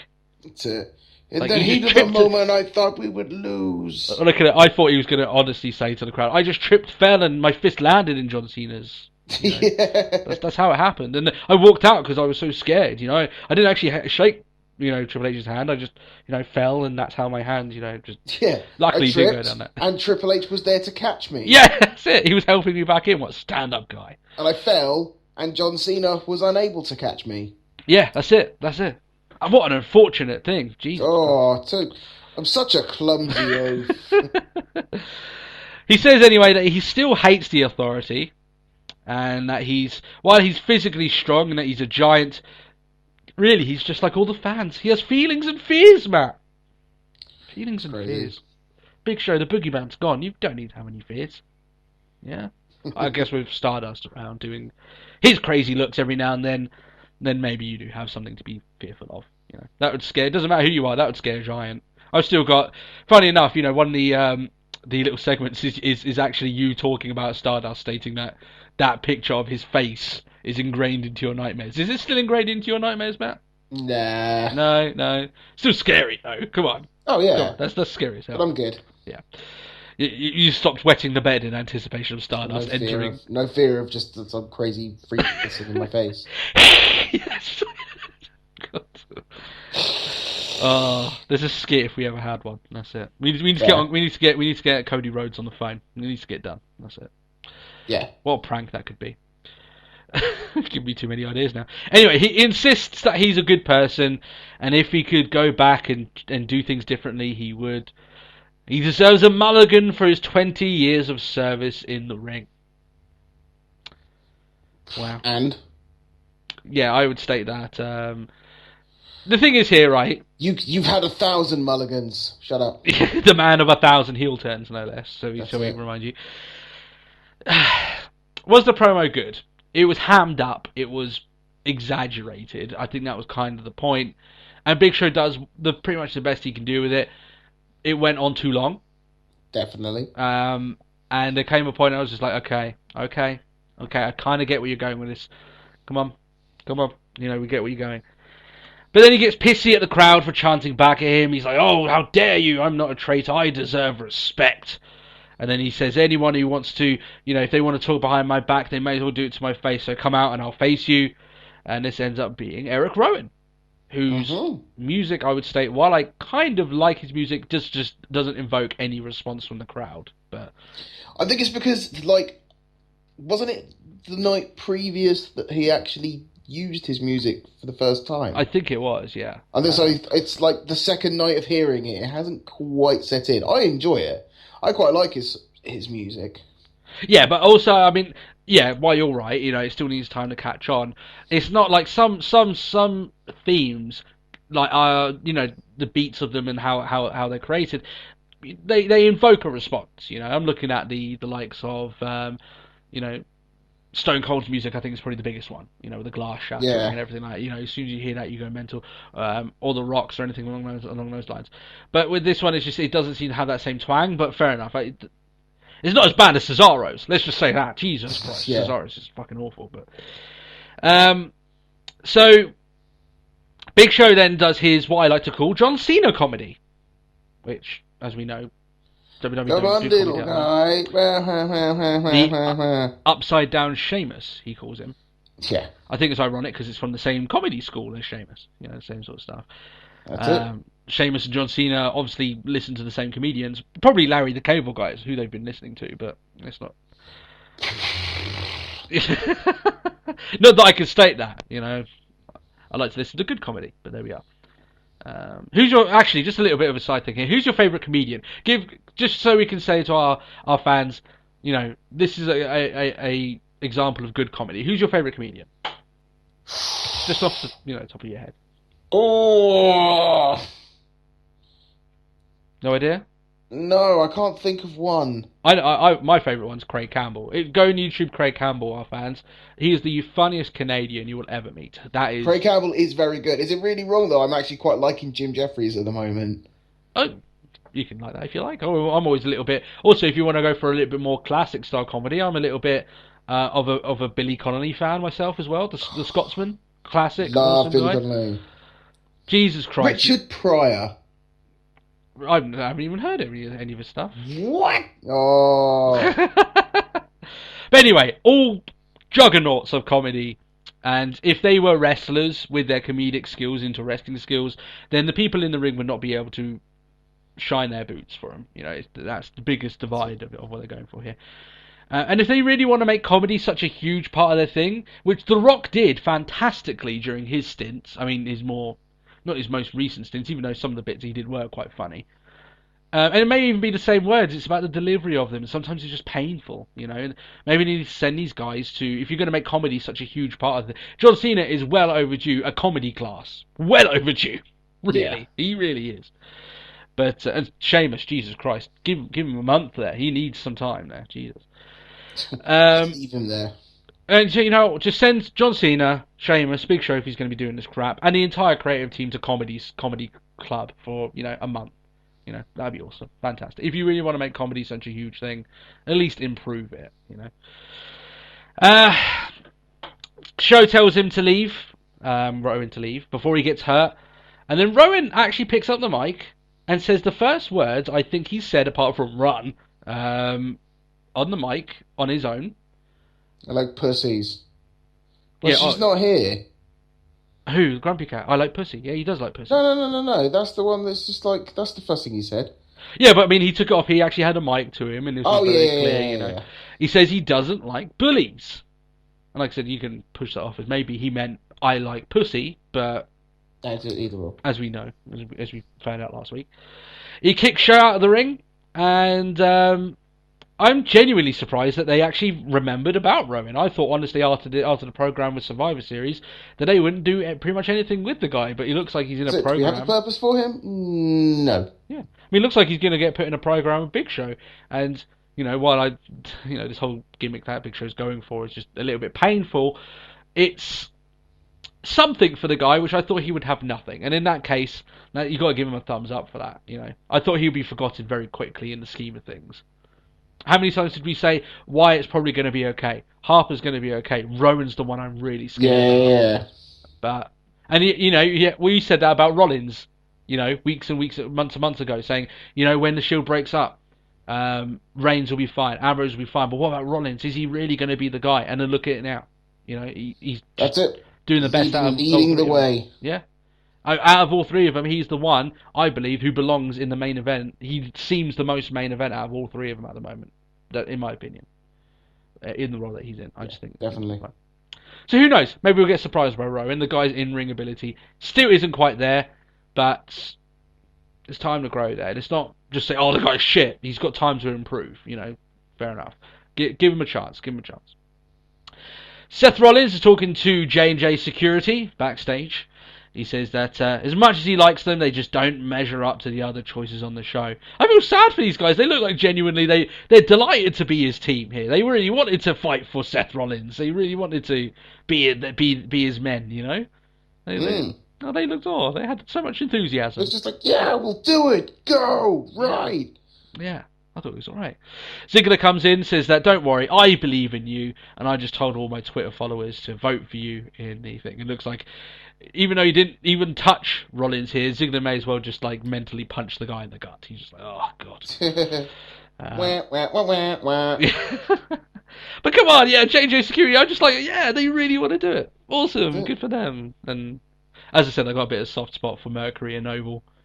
And as you said before, in terms of like they're on screen now, but I've heard they're actually very good agents. But you know, there we are. In fact, Mercury. The thing I loved is the fact it's like we could be Shield 2.0, and it's like no, I'm sorry, Noble, but you had nothing to do with it. Yeah, like Mercury. Like I remember reading a interview done with I think it was with Roman Reigns, and he said that out of any of the agents, during their run that they worked with, like 90% of the time it was Mercury, and he would always work with them and work with and he considered the fourth member. Yeah, the fourth member. So fair play to him. You know, he's obviously done good.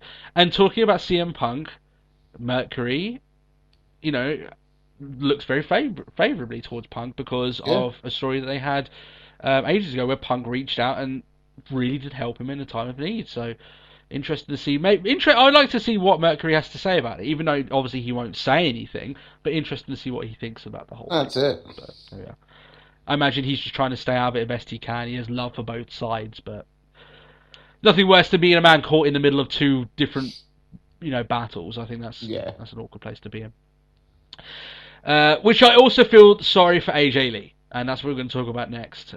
After all this with her husband speaking out, I do not envy the woman, and a lot of time you say, "Oh, WWE's not going to attack AJ Lee," but with all the things that Punk said in his in his interview, man, they definitely made it seem as if they are vindictive assholes, and he's saying that while his wife is still in contract with them. So, yes, could that be the smartest thing he could have done? Yeah, nah. But we'll get into that obviously later on.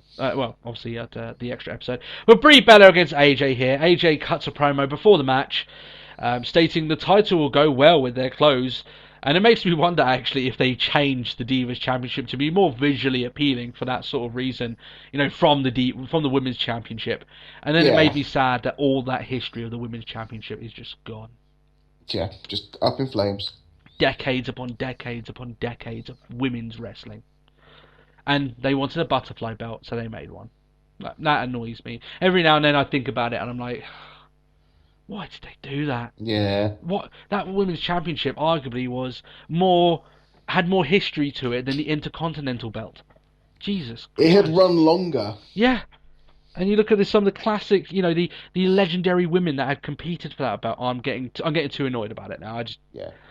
It gets to me every now and then. I'm just so much history just lost with that idea. Anyway. The other thing I quite liked. Go on. Lesbianist. It's like, witty. Yeah. I thought it was quite ironic here, talking about this, with Punk's interview. It's ironic that her character actually proposed to CM Punk and was rejected, and we know how things worked out for them in the end. Yeah. However, this match is boring. This match is not good. No. Not was it ever given a chance to be, but we can only call it as we see it, of course. Brie gets the victory after a distraction. That's it. I had to admit, my attention had wavered long before the finish. I was bored. I didn't really want to see what happened here, to be honest. Yeah, it's like, no. Yeah, that's it. AJ says that the Bellas combined doesn't make up half the woman that she is. All I can think of is Sid Vicious fucking up a similar line. Yes. I've already got half the brain that you do. Oh, good stuff. She says that, as Matt has alluded to earlier, that talent isn't sexually transmitted. And I thought, what if a world talent was sexually transmitted? All I can imagine is just Vince McMahon whoring out Bret Hart to all the male and female NXT roster. If that was the case, then AJ would be super talented. Yeah. And she's good as she is. But all I can imagine is them getting all the in-ring technicians having, the Rock wouldn't be around doing movies. Vince would have had him abducted and basically having him have sex with all the, doesn't matter if you're a guy. We need good promo guys, damn Keep him in it. a sex camp. Jump on the Rock's penis. That's the way it goes. You want to make money, don't you? Oh dear. All I can think is just some sordid sex camp for the NXT roster. If you Okay, do it, Sami I'll owe you Zayn, one. time to give the Rock a blowjob. You want to get better at your. That's how you get better at your promos. Take it. one for the team. That's it. Well, just at the very least, he'll owe you one. Ugh. Oh dear. We're going down a shameless pay-per-view plot here, Matt. We need to tiptoe away from Get away. the NXT Love Dungeon. NXT Love Dungeon. Okay, I've been broken now. Oh dear. Okay, let's move on before. Oh my god. Okay, Tyson Kidd, who comes from a love dungeon.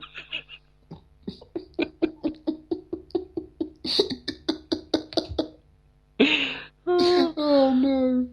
Oh, why Tyson Kidd did I have to say that and then have you right next to this? With your ties to a dungeon, no less. Oh god. Anyway, Tyson Kidd. The dungeon of the heart. Yeah. Tyson Kidd. On your knees and put your heart to work. Damn South Park. Damn South Park, damn you.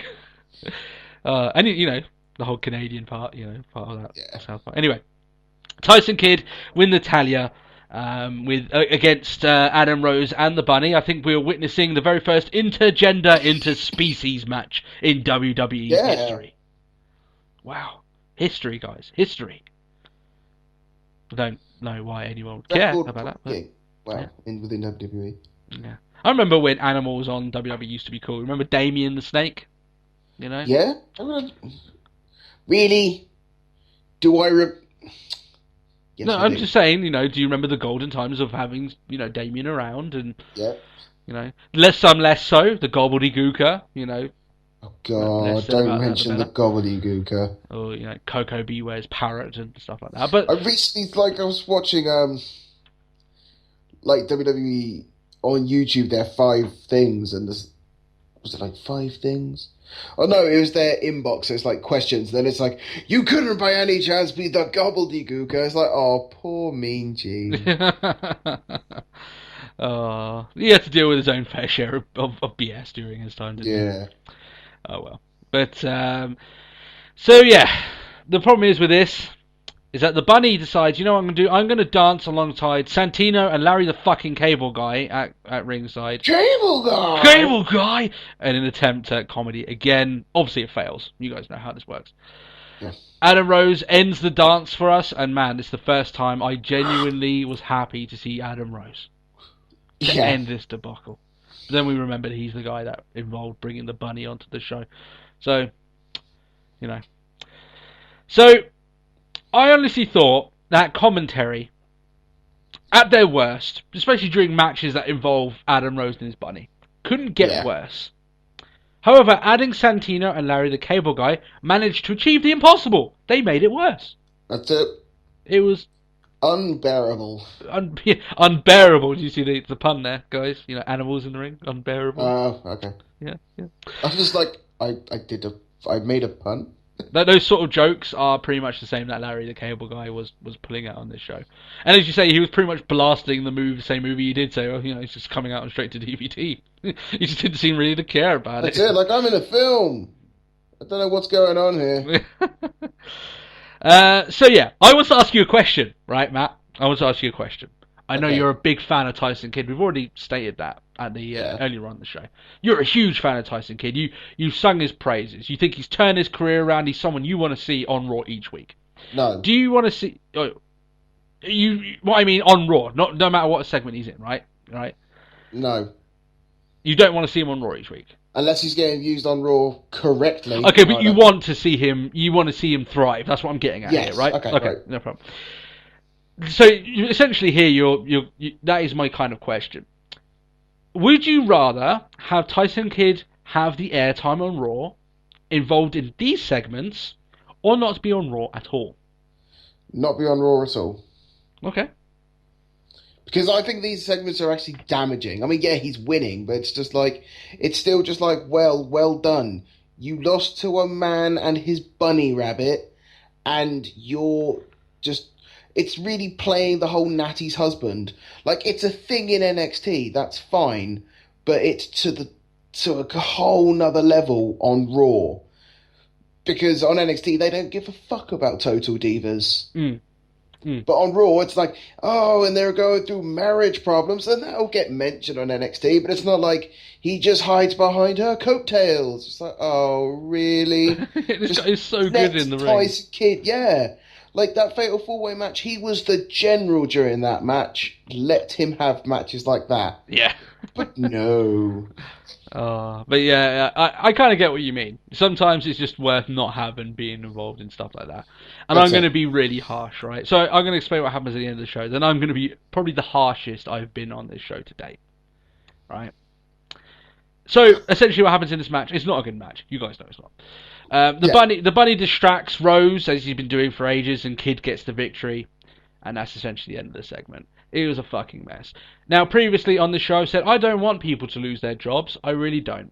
However, I state that the guy or the team that booked this stuff needs to be fired immediately. Sorry, I can't take anymore. Enough is enough.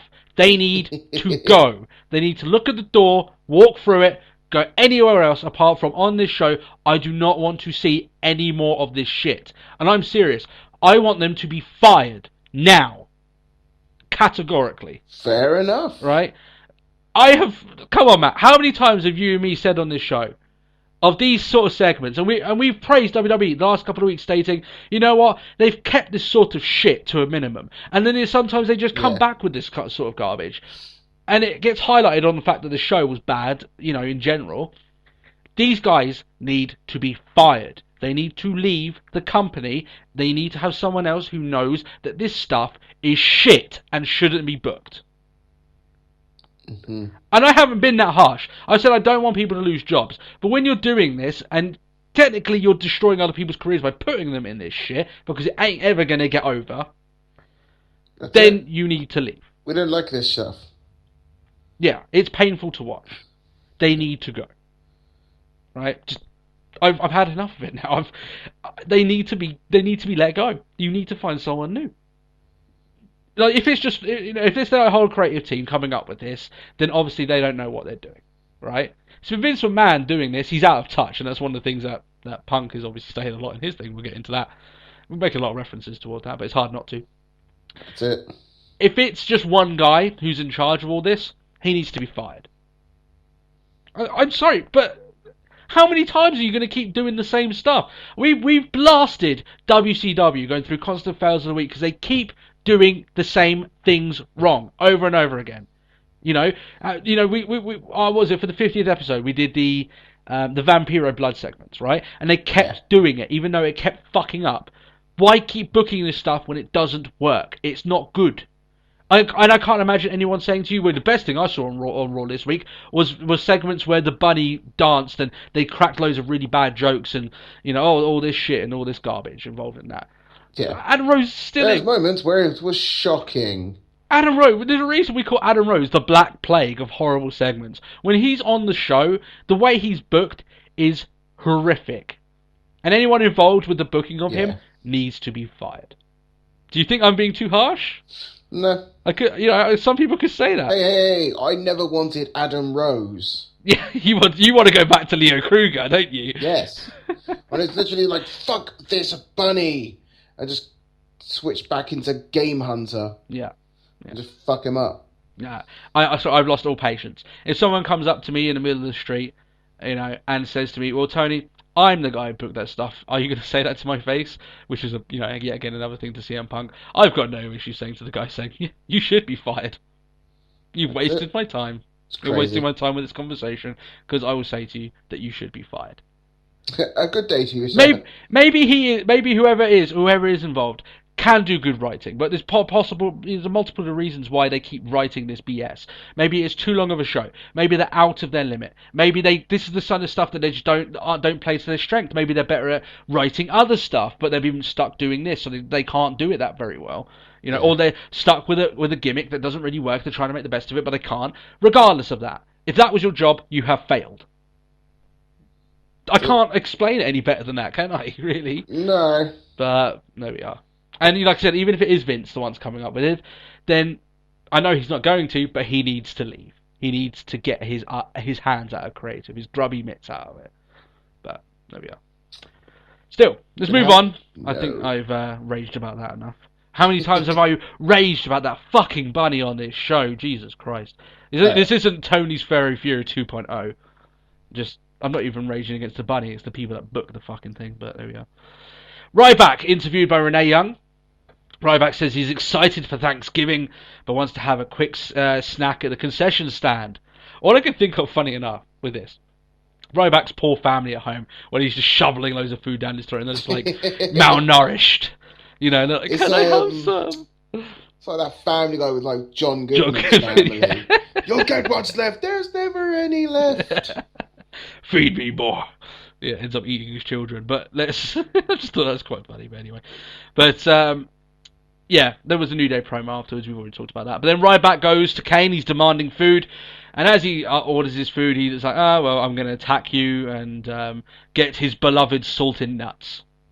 Which is essentially what you wanted. Just witty pun. Hey, you forgot your nuts. Ah. That's Ryback's humour for you. I didn't get it. Yeah. I'm sure that WWE were trying to make a joke here, but it went over my head. I've lost it. Yeah, that's it. Sure, the joke's somewhere around here. I'll find it later on. Maybe I'll crack a smile. I doubt it, but there we are. I'm sorry if I sound really cynical, but this show was bad. It's just like... Yeah, I mean, real sucked. Yeah. Renee Young backstage with Cena and Ziggler. You've seen Renee Young and Cena's segments, and Ziggler here doesn't really change the formula of said things. Ziggler says though that he did everything he could to survive, but in the end he needed a miracle, and that miracle was called Sting, and that's pretty much all we can take away from this, essentially. What would you expect? It's Cena backstage with Renee Young. Ziggler there just adds something extra onto it. It's not really that much different. But that leads to the thing I hated is the fact that Cena was taking the fire out of Ziggler for that. It's just like, you mean the guy who survived 3 people? And then Sting came along. It's like, Dolph Ziggler literally, like, I don't know how many times he kicked out of 2. Sting! Shut up about Sting. We still wanted to reference Sting, and I think I'm not going to go out and say that they completely forgot about Ziggler. There was a few references to him being the guy who won it for them, but maybe a little bit more done to Ziggler here. I would like this to been a platform for Ziggler to go higher. Maybe it is, but we'll see. Hopefully it will be. How many times have we said this is a platform for Ziggler to go higher? This is a platform for Ziggler to get to the next level, and then for the next 3 months he's jobbing out. It's just we've seen it too many times. It's hard to get excited. So this leads to the main event: Ziggler and Cena against Rollins, and the fans, of course, did vote for J&J Security. Yeah. As you said there, if you were going to vote there, Matt, you would have voted for them also. So. Oh yeah. That's it. And I had to say, fair play to Mercury and Noble here. I thought they played their role excellently. So I loved the opening spot where it's just like Mercury, just like where they're going for the sleeps in the internationals. The sleeps of leapfrogs. Yes, yeah, and it's just like, and they just shoulder tackle each other. I was like, I love it. They were like I said, in the first half of this match, their role was comedic bump machines. And that's essentially what they were here. And they performed that role admirably. And they actually got a little bit of offense here, didn't they? Which I thought was maybe a little bit too much offense for my liking, but they are in the main event at very least. No, that's it. But at least make it look like they could win. They still hold the numbers advantage. Yes, yeah, that's it. So Cena and Ziggler, as you know, they get the win. You'd expect them to get the win. Oh yeah, of course. Daniel Bryan sends Rollins into the ring. Comes in to stop him from running out for a brief finisher beatdown. He essentially gets just beaten up by Cena and Ziggler in the ring. He gets super kicked into an AA, doesn't he? I think that's how it ends. Yeah. And then it looks like the show's about to end. Like I said, a bad show all around. Oh no! But at least it's got a face to be ending. made only worse. Yeah, and then we hear a little jingle which we hoped we had never have to hear again. And it is the little jingle of the anonymous Raw general manager. And I imagine you did exactly the same thing. I imagine all our fans did exactly the same thing, thinking, are they going back to this? You're going back to this dead horse. Why have you got the crazy eyes, Edge? Yeah. We need to fly Edge into next week's Raw to deal with this in the opening segment. That's the only way that we'll praise them bringing this fucking thing That's back. it. He needs to come Especially back. considering it's like he's back. It was Hornswoggle. Everyone Yeah. knows it was Hornswoggle. Is this Hornswoggle again? Is it? Apparently, is he the manager? It's not like He's that LGBT anonymous this anymore. time. Oh yeah, one of them. Jesus Christ. And here's my thing. Here's the one thing, right? I think this is the way that WWE are doing, or at least I hope I am. Is that each week they're going to give you a GM from the past. So maybe next week will be the anonymous Raw GM, and then oh no, we don't really want you. What's the next one? And then they go to maybe John Laurinaitis, oh we don't want you. And then they're going to bring out loads of bad options. So as we said, it comes up to, do we really need the Authority back and all this lot? I hope they do that. If we have any more than 1 week of a show with the anonymous Raw general manager, I am going to flip on this show. I really am. That's it. I really don't know how I'm going to take it. And it's like I said earlier on at the very beginning of our Raw review that it's like picking from 2 different colours of dog shit, and I still stand by that. That angle got so bad they didn't even reference it ending for a very long time until they did it in a comedy angle involving obviously what they thought was comedy with Hornswoggle. That he was the general manager all along. Oh my goodness, what a shock! So they're going to go back to it. Edge needs to come into Raw. He needs to elbow drop the laptop. He needs to spear it. He needs to pour acid on it. He needs to headbutt it to the point that he gushes open, full of blood. I'm fine with him bleeding out here, honestly. And he just headbutts it until the laptop and himself perishes in epic battle. We can't have Edge perish. He is our saviour. I hope that his soul will flutter into the anonymous Raw general manager and then kill it. That's how I'm hoping here. They can't do it. I can't understand. If they're doing it because they're like, they want to show how things are going off, there's at least something to this. But if there's any more than next week, we're going to have Raw General Manager, we have to deal with it. Even though, in fact, at the end of the show, they decided to just play the jingle over and over again and give anyone who The worst part is epilepsy they on kept the playing the sound effects over and over again, and it looks like Michael Cole was starting to laugh maniacally. Yeah. It's just like, I am the reader again. Mwah, mwah. I am the one that brings the news. Oh, Jesus Christ. Oh, it's just crazy. Yeah. So 1 week. They've got 1 week of this, and that's it. Hope if they got any more than 1 week, I do not want to even begin on the. You're already annoying me with that. It's grating on me, Matt. Don't you dare go there, Matt. Don't you dare troll me with that. Okay. Okay. Okay. But I'll freak. I will go fucking mental. Just saying right now. Jesus Christ.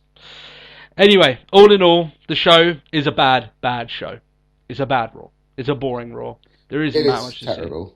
The only in-ring action really worth seeing is possibly the Stardust Goldust stuff was at least okay. Ambrose against Harper was alright until the really just stupid finish that they had with that, with the referee. Oh, I got touched. DQ. Just really random. And it's bad. It's boring and it's really missable. And there's some parts of it that unfortunately aren't even. We can't even look. We can look back at really awful stuff that they did with the kosher butcher, right, which was also referenced in the intro. And we can look at that. It was bad, but we can laugh at it, because of it being bad, But there's stuff here that you can't even laugh at for being bad. It's just bad, Yeah. You can't look at it and be like, that's actually, looking back on it, man, I can't believe they did that. It's quite funny to look at it now. We're just going to look back at it and be like, that's just bad. Just bad. It's not the way to do it. It's disappointing. It's the worst Raw we've had in a while. And that's really unfortunate, considering, the last, 70 minutes of Survivor Series were absolutely sublime. We praised it to the high heavens. And then they they finish. You go from the show finishing with Sting debuting to the show finishing with the anonymous Raw general manager coming back. That's Two it. different sides of the spectrum. But that's our Raw review anyway. So honestly, guys, if you're thinking, okay, you know, Raw is coming up again on Monday. Will I catch Raw this week if I haven't already caught it? Just stay clear, guys. Honestly, you don't want to watch it. It's not very good. No. Oh no! Fuck you, man. No. You're the anonymous Raw general manager, aren't you? I am. You're the reason it came back, aren't you? Fuck you, man. No. Fuck you. I know the truth. I'm onto you. You son of a bitch. It was never Hornswoggle. He was just a scapegoat, wasn't he? No. God damn it. And all those times I said you're an internet being, and it's all coming out now. That's it. Jesus Christ.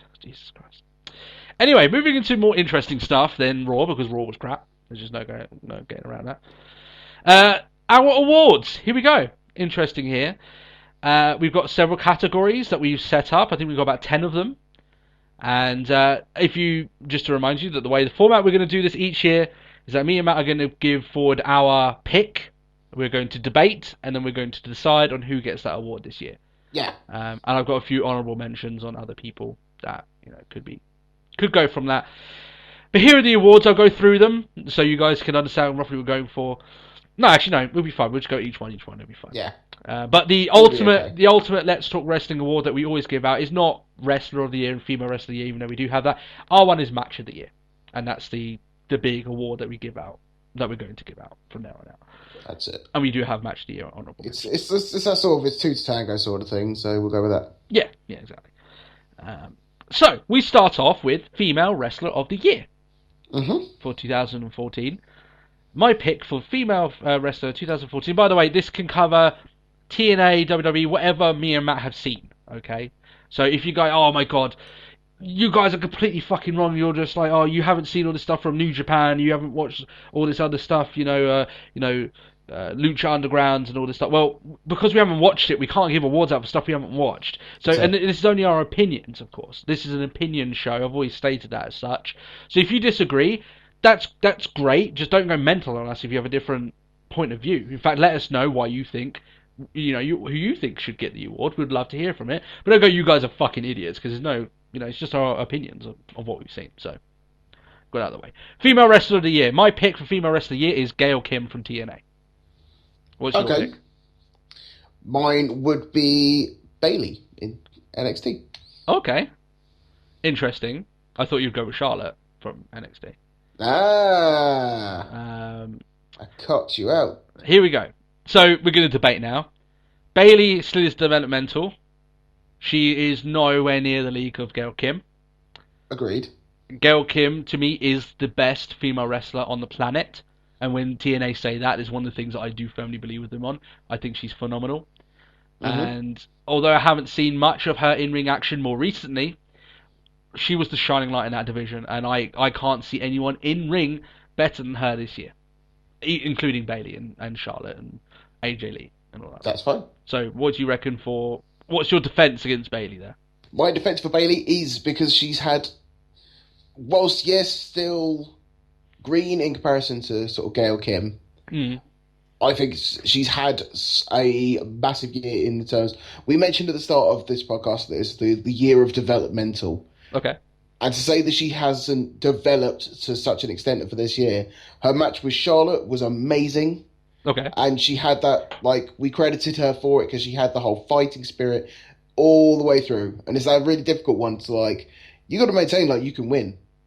Even though you know you're going to lose. It's I remember that moment where she was fighting Charlotte, and there was the moment where she knew she was going to lose, but then she was just just finish me, oh, come on, I've still got something, and I just thought that was a brilliant moment for her character. Yeah. So I think the debate, really is between excellence and future excellence. And my debate to you is that it's Female Wrestler of the Year, not what's going to be female, okay. That's the way I go around it. Yeah, that makes sense. So, I still stick with Gail Kim. Are you willing to meet me in the middle? I will budge as... Okay, yeah. So you're going with Gail Kim as well? I'll budge for Kim. So our Female Wrestler of the Year goes to Gail Kim. Congratulations to you. I think you're absolutely fucking amazing. Really, I really do. That's it. Tag team of the year. What's your pick? Go on, tell me. Huh? Your tag team of the year. Do you want to take a guess at it? Is it the Usos? It's not the Usos. It isn't the Usos. No. Who is it? Ascension. The Ascension. My pick's the Usos. Oh, fair enough. Yeah. I thought we'd meet on the middle on this one. Wow, you're very NXT heavy this year.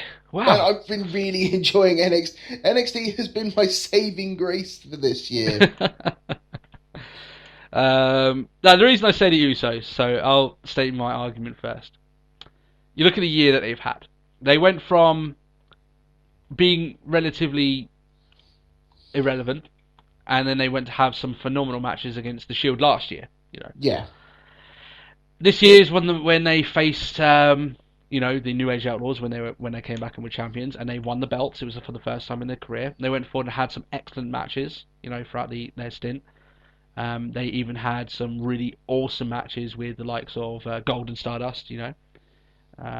I think that in terms of flying the flag, in terms of tag team wrestling, they were the champions. I think for the longest of the year. And I think in ring, it's very hard to beat the Usos at what they do. I think they have been a shining light in a division that needs shining lights. And while I agree, sometimes they're one-dimensional, and sometimes that there's not a lot much to them apart from their in-ring ability, I would say that in-ring ability is that good. I mean, you're a big fan of the Usos anyway. Oh yeah, exactly. So you know all this. But so why do you think the Ascension should beat them for this? They've had. I was about to say they've had the longest NXT tag title reign in NXT, but then they were the first NXT tag champions. So that doesn't count for much. It's they held the longest reign in NXT out of any of the titles. Yeah. I don't know. I'm saying this just out of sheer personal preference. I love the Ascension. Yeah. I'm not going to put it any. I don't know how I can argue it. I just love the chemistry between the pair of them. I just love the gimmick. I just like the double teams, and it's really difficult for me to argue it, considering it's just like I'm saying it. Why? Because I like them. But that's essentially what I'm basing it off of. Okay, well, that's fine. That's your pick. The one thing I say in rebuttal to that, I mean, I think you already know pretty much where this is going now, is that I think that the Usos have had better matches against better opposition than the Ascension have. The Ascension haven't exactly had the best to go against. Even though, Itami, yeah, but Baylor. that's yet to happen yet, so we can't feature that in. So, will you agree with the Usos on me? Usos for it? I'm going to stop picking NXT guys, but yeah, okay. So Usos to get our pick for this year. Yes. All right. So tag team of the year for Let's Talk Wrestling. Usos. I think well deserved. Very closely behind, I have to give it to the Rhodes Brothers. And if it was last year, if we were around last year doing this stuff, I would have given it to. Well, actually, I probably would have given it to the Shield, but still. Yeah. But I still think they're brilliant. I give them honourable mention there. Really do. Especially the re-emergence of Cody Rhodes as Stardust. Yeah. Breathed life into his career when they were getting stale. So here we go. Worst segment of the year. Do you want to know my pick? For very worst segment of the year. And there's a few doozies. I picked Kathy Lee Gifford and Hoda. I was just about to say, was it Hoda? Yeah. I can't argue with that. So you say to I genuinely can't argue with that. I can't think of anything that has possibly been worse. Yeah. That was so bad. Even worse than the segment this week. And even worse, I mentioned, there was an episode, Tony's Fairy Fury, whereas I went mental over the bunny again. Hate the fact I keep doing that. But this was just ridiculous. Oh, heck no, Raw! Boo! Oh, we're having such a great time! No one cares! Ah, we're funny! No, you're not. Wanna see me dance? No. Or was it they cracked bottles over each other's asses? And like they came out in like was it the pink stuff or cancer awareness? I Yeah. genuinely thought it was a cancer awareness stuff, and I was giving it the free speech, and then at the end of it, The I realised benefit that of there the doubt, wasn't and any. then suddenly I've just watched 5 minutes of fuck all. Yeah. Oh, 5 minutes? Jesus, it was 10 minutes long, wasn't Oh it? yeah, you know it. Fucking Right? horrible. But Kathy Lee Gifford and Hoda, especially because of the fact that you don't really like wrestling as well, that irked me. The stuff that you've said about Especially professional wrestling. known. Yeah. Like, you like know, it's not like afterwards. It's like I'm not usually a fan, but it's just like, especially considering was it like Hoda who'd actually come out? no, it was Gifford. It's Gifford, yeah. Yeah. That- But like years beforehand, just ripping into wrestling. yeah. Well, she called. I think back in the days earlier on in her career, that she called. Rick Rude a smelly wrestler or something like that, and I was like, Yeah. that's so insulting. And she could tell she doesn't like it. She did it because it got her some publicity. And she was like, "Oh, I didn't really want to do it, but they made me do it." I didn't really do it, but Raw takes more viewings than my show. Yeah, yeah. Kathy Lee Gifford and Hoda, I wish we never see you again. You have got the worst segment of the year. Dishonorable mentions are pretty much, I'd state the episode where I went about crazy about furries being in the ring, rolling each other around, and JBL blowing a gasket. I think Yeah. that's pretty much a close second, but Kathy Lee Gifford and Hoda stand tall on the plethora I of wouldn't shit. even put it as a close second. That's Yeah. like just towering over everything. Yeah. Best segment of the year. What is your pick for this? Best segment. Oh, well, it's got to go to Mania. Okay, what do you mean? Like the opening? The to Mania? opening segment. Well, that's a tough one. Oh, my one isn't that, but I can definitely understand why you think that, because that was very, very good. My one is the Shield stand toe to toe with the Wyatts for the first time. You remember that segment where they took the Yeah. steps? Oh, so well done.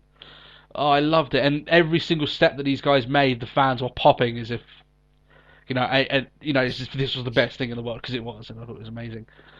Oh man, this is going to be a debate. Right, hear me try and start. Right, I thought that this set the tone for one of the matches that people wanted to see the most throughout the year, and I think the way that it was done, arguably the simplicity was the brilliance of it all. I think that because it was just simply these two juggernauts of teams taking slow steps into the ring to look at each other, and like I said, it didn't need lots of plot twists and all this lot. All it needed for these guys was to look at each other and slowly get in the ring and understand it's time to fight. And I thought that all the times I haven't had a feeling like that in a long time. So sell your WrestleMania opener to us.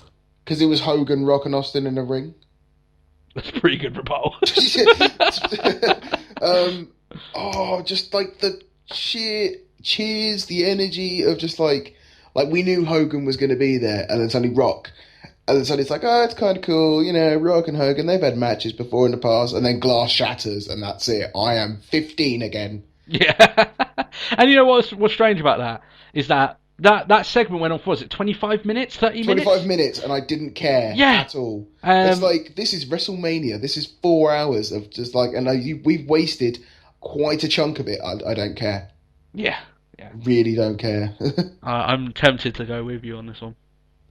Come on, join me. Join the 15-year-old me. Yeah. All right, I'm giving it. Yeah. I'm giving it to you. Best segment of the year, the opener to WrestleMania 30. I will admit though, that was a magical moment though. Yeah. Oh, that was good. With Wyatts and Shield. With Wyatts and Shield, that was magic. Yeah, but it was magic. I don't know. It's just like because I was. And also, I think one of the things that makes me go over to you is the placement of it all. It was nostalgia where you would expect nostalgia and you wanted nostalgia, and like it's WrestleMania 30, and it was awesome to witness.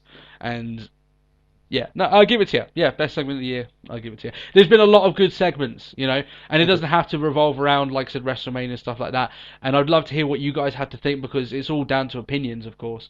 But yeah, no, I'll go with that. Best segment of the year, WrestleMania 30, Austin, Rock, and Hogan. That's for 2014. Worst booked wrestler of the year, Cesaro. Yeah, that's my pick as well. Oh, okay, done. So categorically, Cesaro is Next the one. worst. I starts so strong, and then it's like you win the Andre the Giant Battle Royal. great. You're like the great, like the world was his oyster by that point, and then just they gave him a Heyman, and then it failed. Yeah, And now he's floundering around. It's sort of like they keep going, oh, Cesaro's such a challenge because he's so physically dominant. It's like, and you get good matches out of Cesaro, but it's not going to go anywhere. Was it they managed to strip everything away from Cesaro that made him really cool? I really think they should have given him, let him keep the Real Americans theme. I think that the moment he stopped using the big swing in his matches, I just saw no point in continuing the guy as a heel. I don't even remember the last time I saw him do the deadlift superplex. Yeah. All these awesome stuff, I mean, they just stripped it away from him. This is what they did to Ryback, and Ryback went nowhere until now he's somewhat relevant now. Yeah.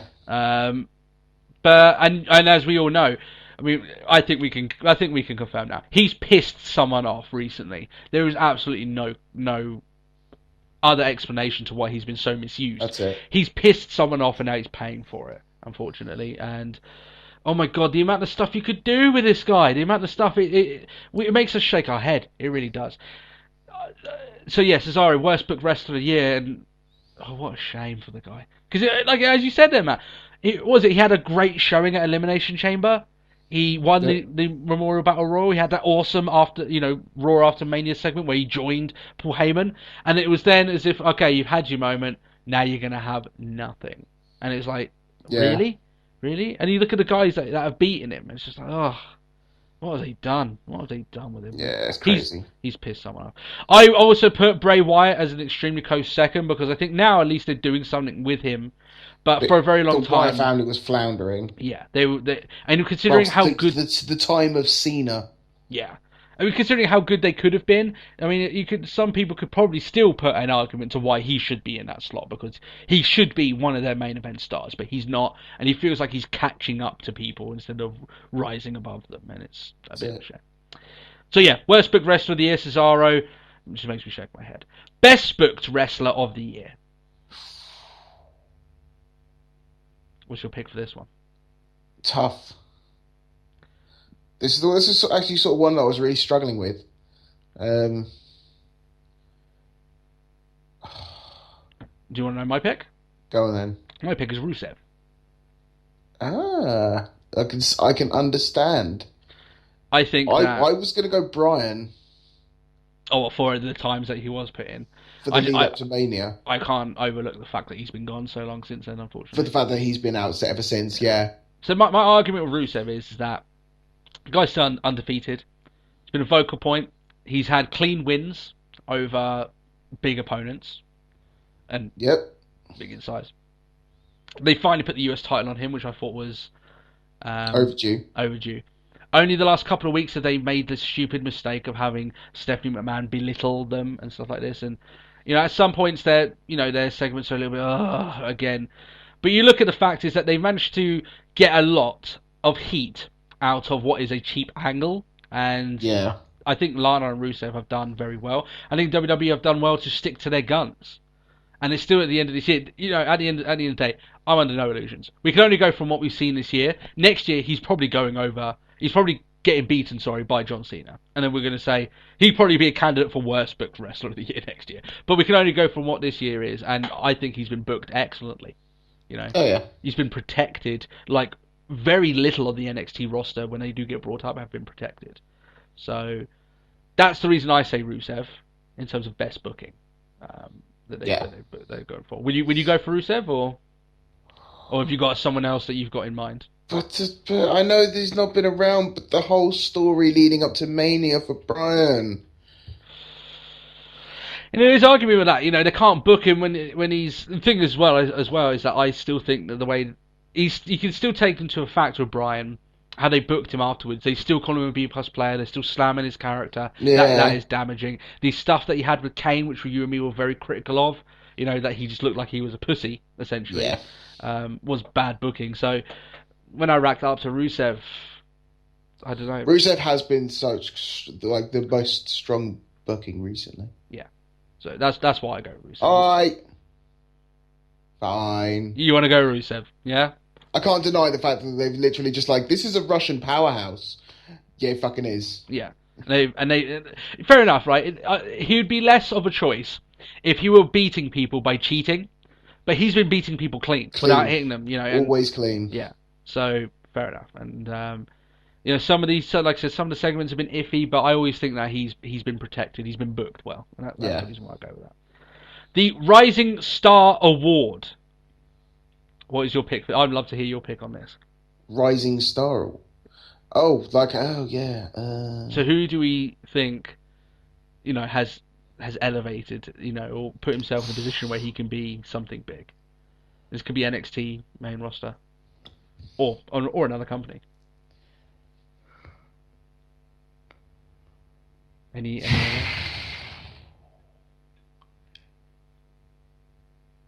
Shall I give you my pick? Go on then. Sami Zayn. I can understand why. Yeah. I think that the guy this year, why you think, he's been on main event roughly on NXT. I think that his recent rise in terms of looking at him as a real competitor that could take the belt, and he will be taking the belt soon. I look at him and the work that he does, and the he'll get the belt at our Redemption. Yeah, he will do. Yeah, we know that. But the matches he's been involved in, and him and Cesaro. Oh. Yeah. That's the reason I give it to Sami Zayn. And I think the two big rivals for Sami Zayn, you could arguably say, you could say Adrian Neville, of course, as a rising star. He's the NXT champion, and he did win it this year, Or you could say Seth Rollins, because technically he's regular attitude, and obviously considering he was the one person we were like, we are worried about him. Yeah. So he went from we were worried about him to he's main event. So that's rising pretty far. So they're the two ones I think, but my pick is Sami Zayn. Yeah. Do you have anything? I was thinking Neville, but you raise a very good third point for Rollins. But I will concede. You're going with Zayn as well. I'll go with Sami Zayn. Yeah. I don't think anyone. There's a few people you could put this to. Like I said, largely these are opinions. But you got Neville. I just think Sami Zayn, Rollins. I think Zayn's going further than Neville. That's my opinion. So yeah, there we are with that. So Rising Star Award that goes to Sami Zayn. That means next year we expect you to be on the main roster kicking ass. Hopefully. Here we go. Moment of the year. What is your pick for moment of the year?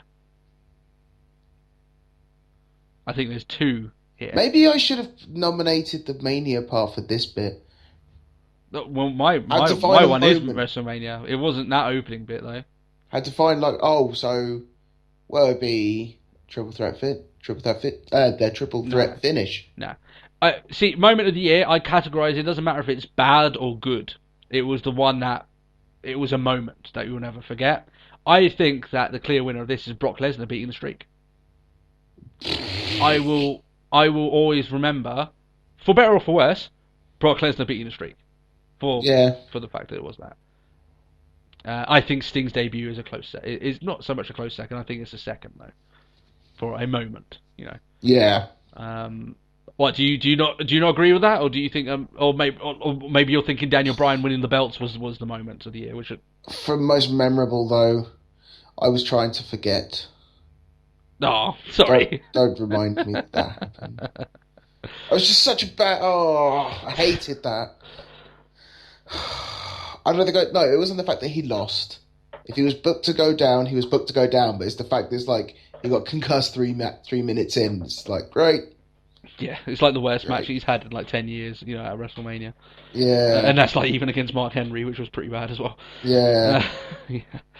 But I think for that moment where, Brock F5'd him, got the pin, and the reaction from the fans, that's a moment right there. A moment that will always be remembered. Like I said, whether or not it's for better or for worse, it's the moment, and I think people will remember that hugely throughout the year. So that's why I picked it. And it is the streak. It's the moment the streak ended. That's 22, 23 years in the making. That's quite a lot. He is the one in 21 and 21 and 1, yeah. So 22 years. Yeah. It's pretty mental. So what are you with me on that, or do you want to? Yeah. I won't go. There's always been the big like mania for like, oh, he's finally done it. He's finally done it. He's got the belts. Yay. Brian winning the belts, yeah. Uh, And like I said, Sting's debut was pretty big as well. Yeah. I just think that, man. Baylor turning up at NXT. Oh yeah, that was a moment as well. But like I said, No. not close to those. But even though we loved it, but Yeah. just look. I know that if there was one moment in the entire year, I mean, this is what the award is for, moment of the year. If there's one moment where the fans That was going to stick with me. for emoted, ages. yeah, and got up out of their seat, and for like I said, for better or for worse, I think this was the moment that they did it. So that's the reason why I picked Brock Lesnar beating the streak. So are we agreed on that? Yeah. Brock Lesnar beating the streak is our moment of the year. Here we go.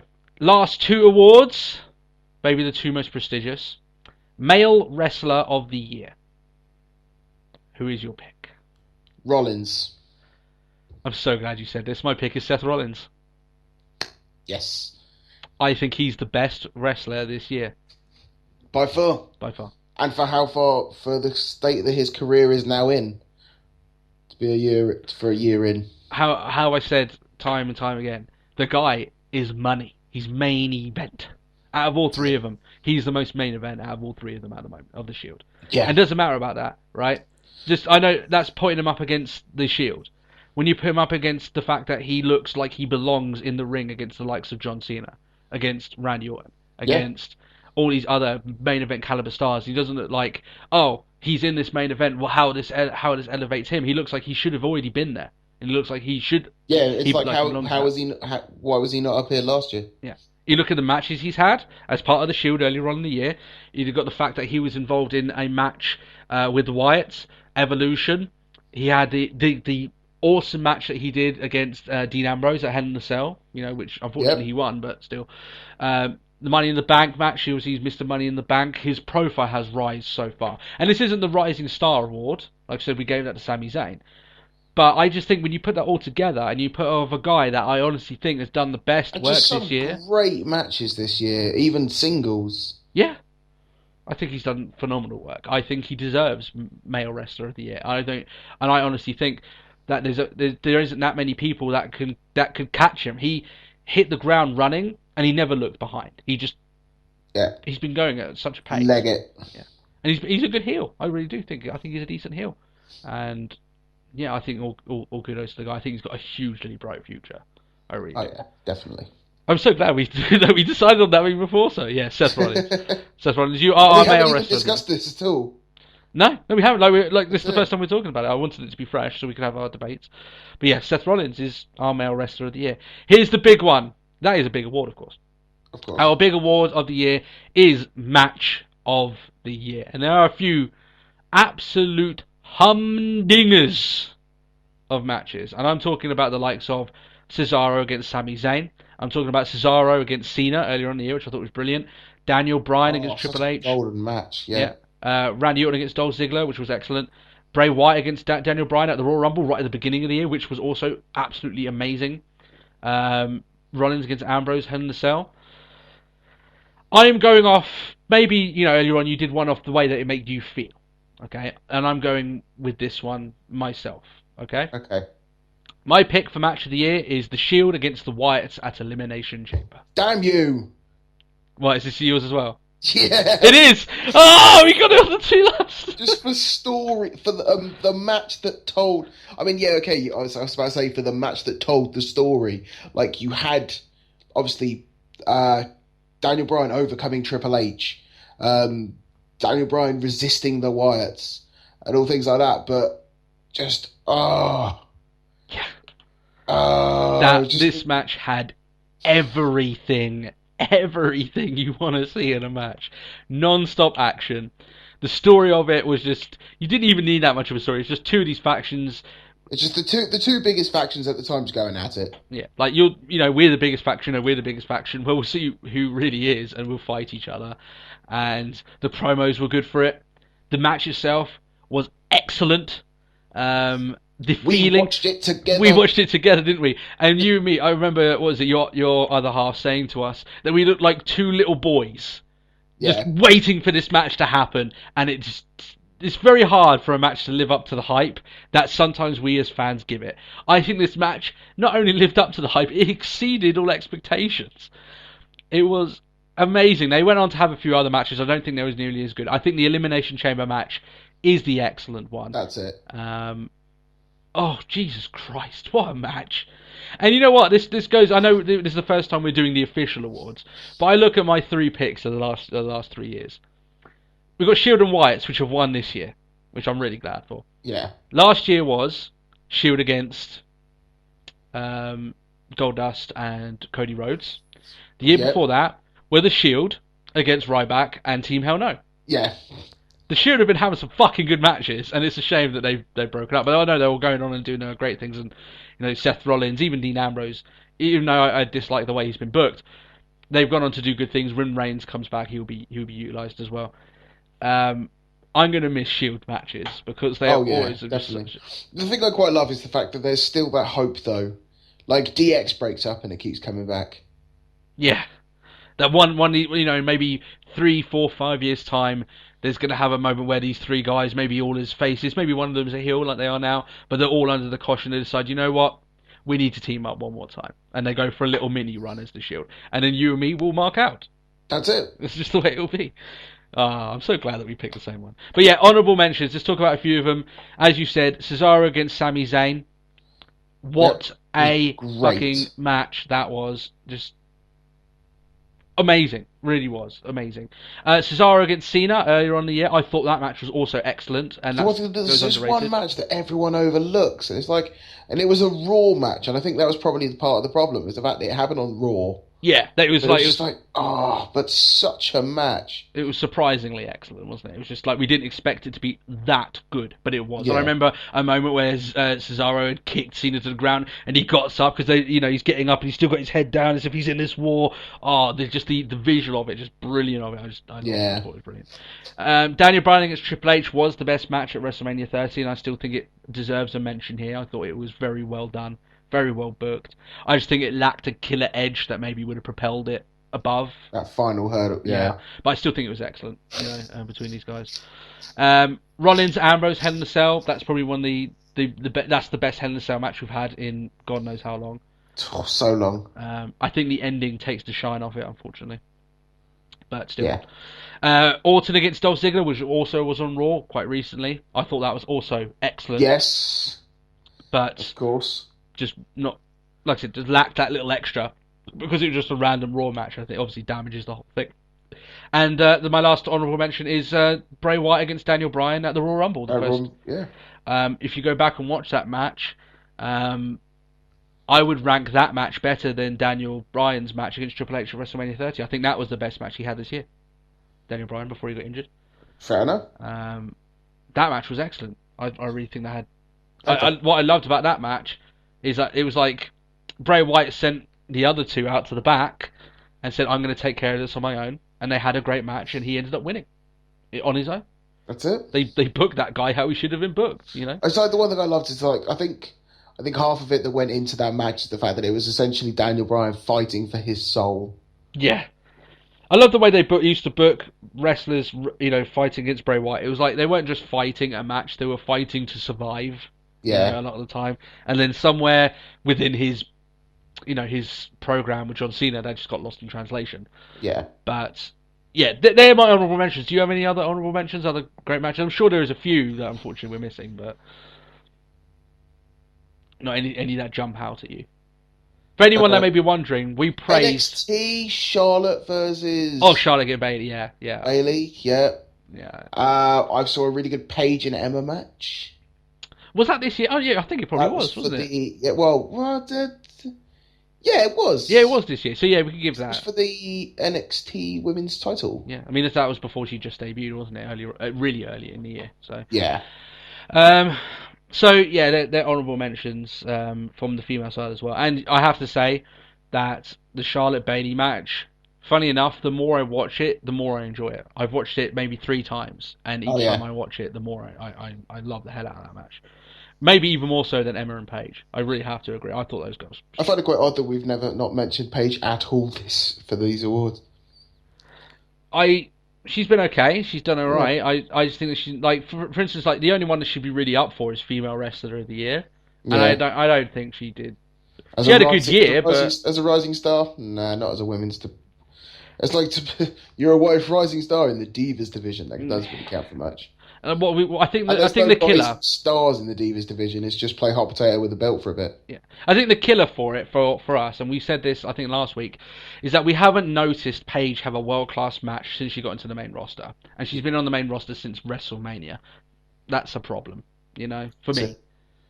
9 months in from Mania, and it's just like killer match. Yeah, we haven't had one. Well, maybe not 9 months, but you know what I mean. She had a what was it? I think a couple of good matches against AJ Lee. Matches, but none of that quality. None of the quality she had in NXT.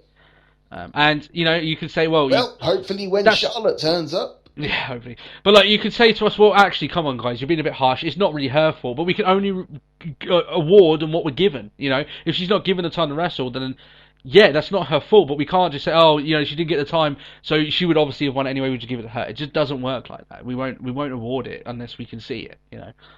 But so there are awards. So just to run them down, just very quickly: Female Wrestler of the Year, Gail Kim; Tag Team of the Year, The Usos; Worst Segment of the Year, rightfully given to Kathy Lee Gifford and Hoda. I wish we could get an award and send it to them. I really do. Best Segment of the Year, the WrestleMania 30 opener. Yep.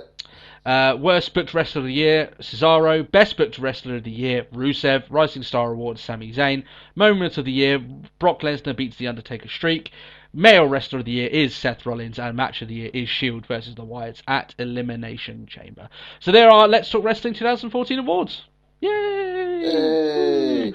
And we've got a lengthy podcast for you there to listen to this week. I'm so glad that we saved the CM Punk stuff for in the middle of the week. For another time, yeah. Jesus Christ, we'll be breaking 3 hours. And I know that's, as much as we do work on this podcast to make it entertaining, how much we'd be very pedantic if we were to put out a 3 hour show and be like, oh, we can make it great, but apparently Raw can't if they do 3 hours. We fucking hate 3 hour Raw.